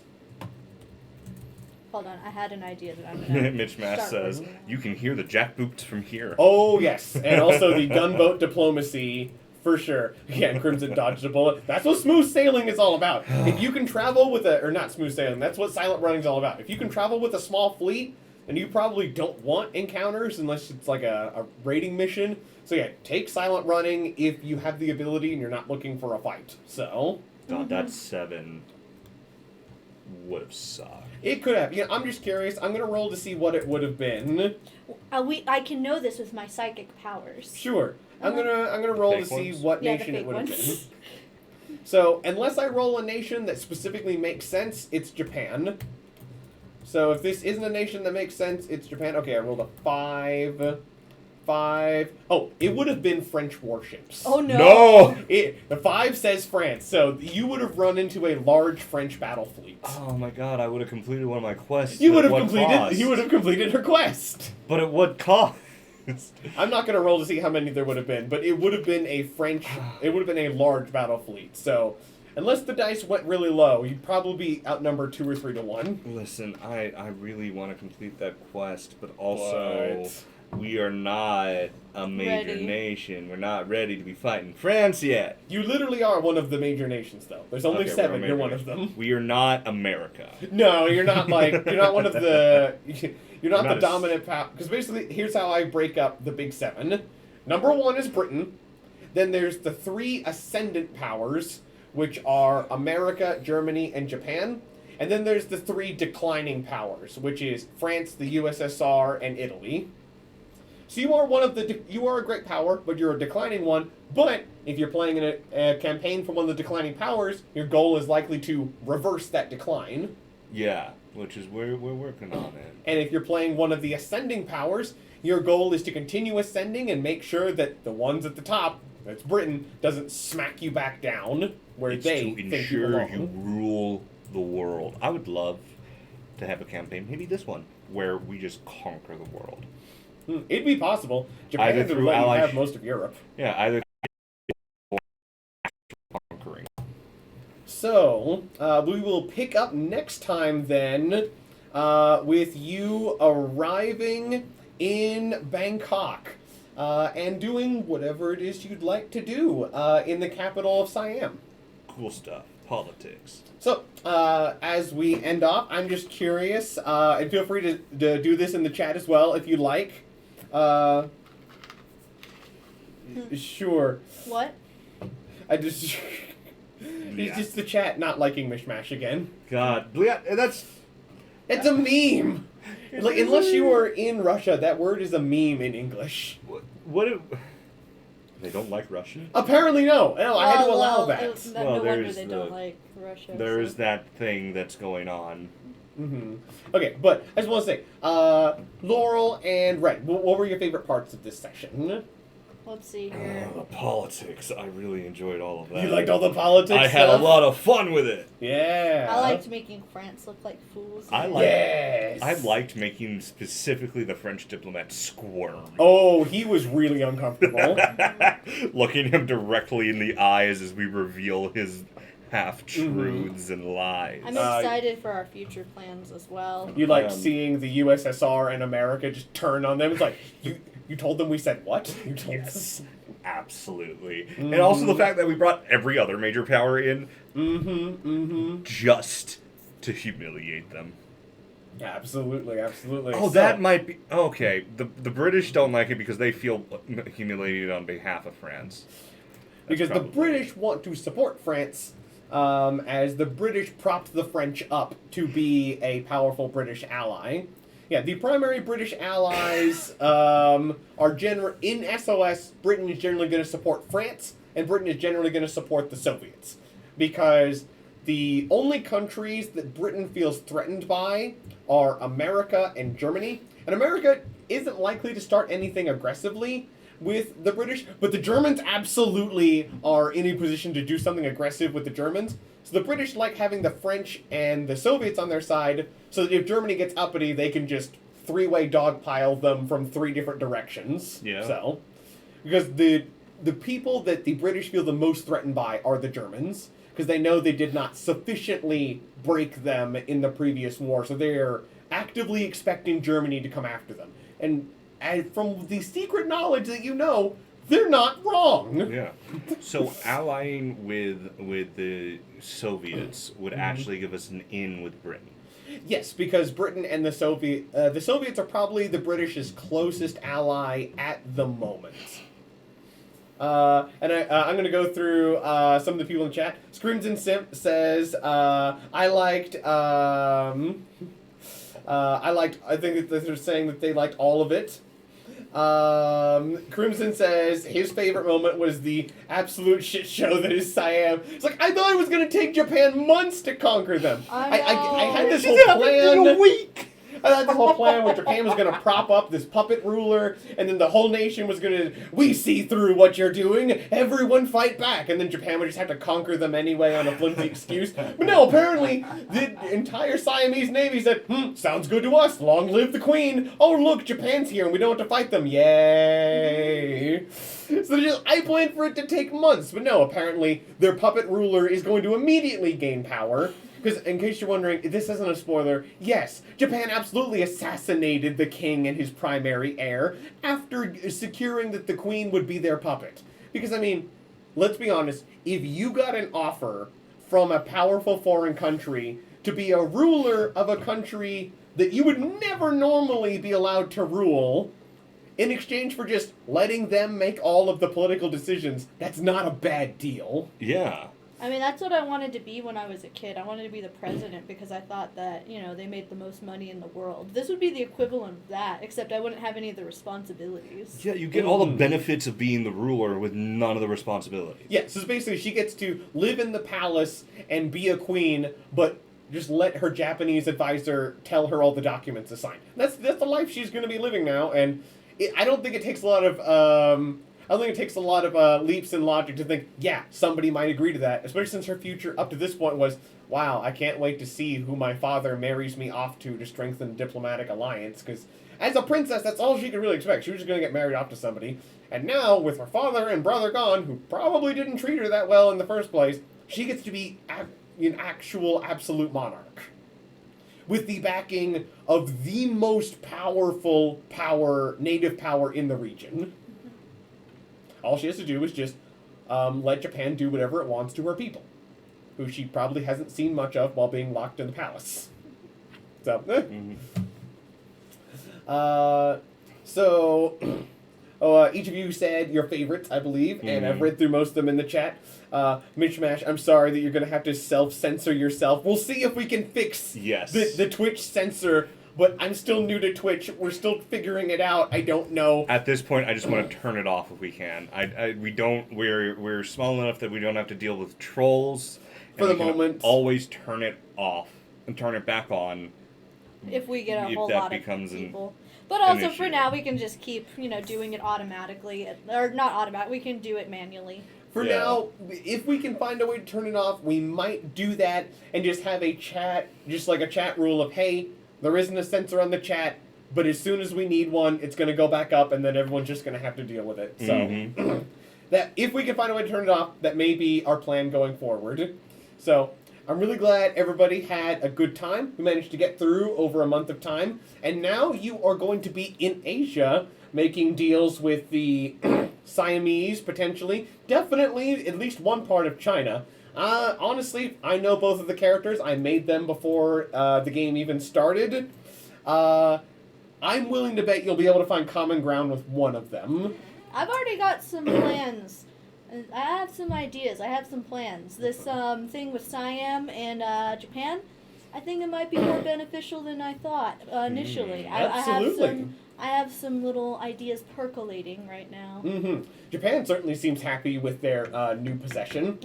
And one other thing you could do, and something I would encourage you to do, though you don't have to, is since you are here, you could, before you leave, go ahead and pick up your fleet oiler. Oh yeah, because they had it. Yeah, we can take it home. Because it's in Japan, so... Yeah, we'll just fill it up, and that'll help us get home. Oh, you don't even need it. You can just take it back and back. And one of you could do is, since you are here on a diplomatic mission, You could do that in Japan as well, because Japan did say that if you ever visited Japan, they would want to pay forward your hospitality. So you might want to see what Japanese hospitality would look like. Yeah, they would love to welcome you as guests in Japan. We can't do that without Galileo. No, we have to have Galileo. That is actually something I wouldn't let you do, because of Galileo specifically, I would not let you go into Japan and receive what I have planned for them to do to you without Galileo. I specifically want him to be here for that. Oh no. Okay. But what's going to be funny about Galileo is he went to bed in Italy and is waking up in Siam. Yes. What? We picked you up. What? You had like 110 fever, but the doctors told us you'd be okay, so we just wrapped you up, threw you in the med bay, and then just took you with us. All right. And yes, Mitch Max, they'll get to experience all of it. And I've even prepared gifts that you'll get to receive if you go to Japan. Yay! So, I think this has been a great session, everybody. I'm glad that most of the chat didn't mind some of the politics, as some people prefer a political heavy campaign, some people don't, but I'm glad everybody was able to get through it. And next session, there'll be making some more deals in Asia, and potentially, on the way out, having to deal with some of the people being mad that you're here. You only narrowly avoided the French this week. They might make sure that you don't next week. Well, hopefully it's they were something we looking for us. Yes. Their big brother, big daddy, England told France that we were here. I bet. Oh yes, you passed through their strait, so. They told them. All right, and goodbye, everybody in the chat. This has been a great stream. We'll see you all next week at the same time. Yeah, we switched to 6 because of daylight savings. So. Stupidity stuff. But it'll be the same time, should be for everybody else, we think. Yeah, I think so. Goodbye, everybody. We'll see you next week. Goodbye.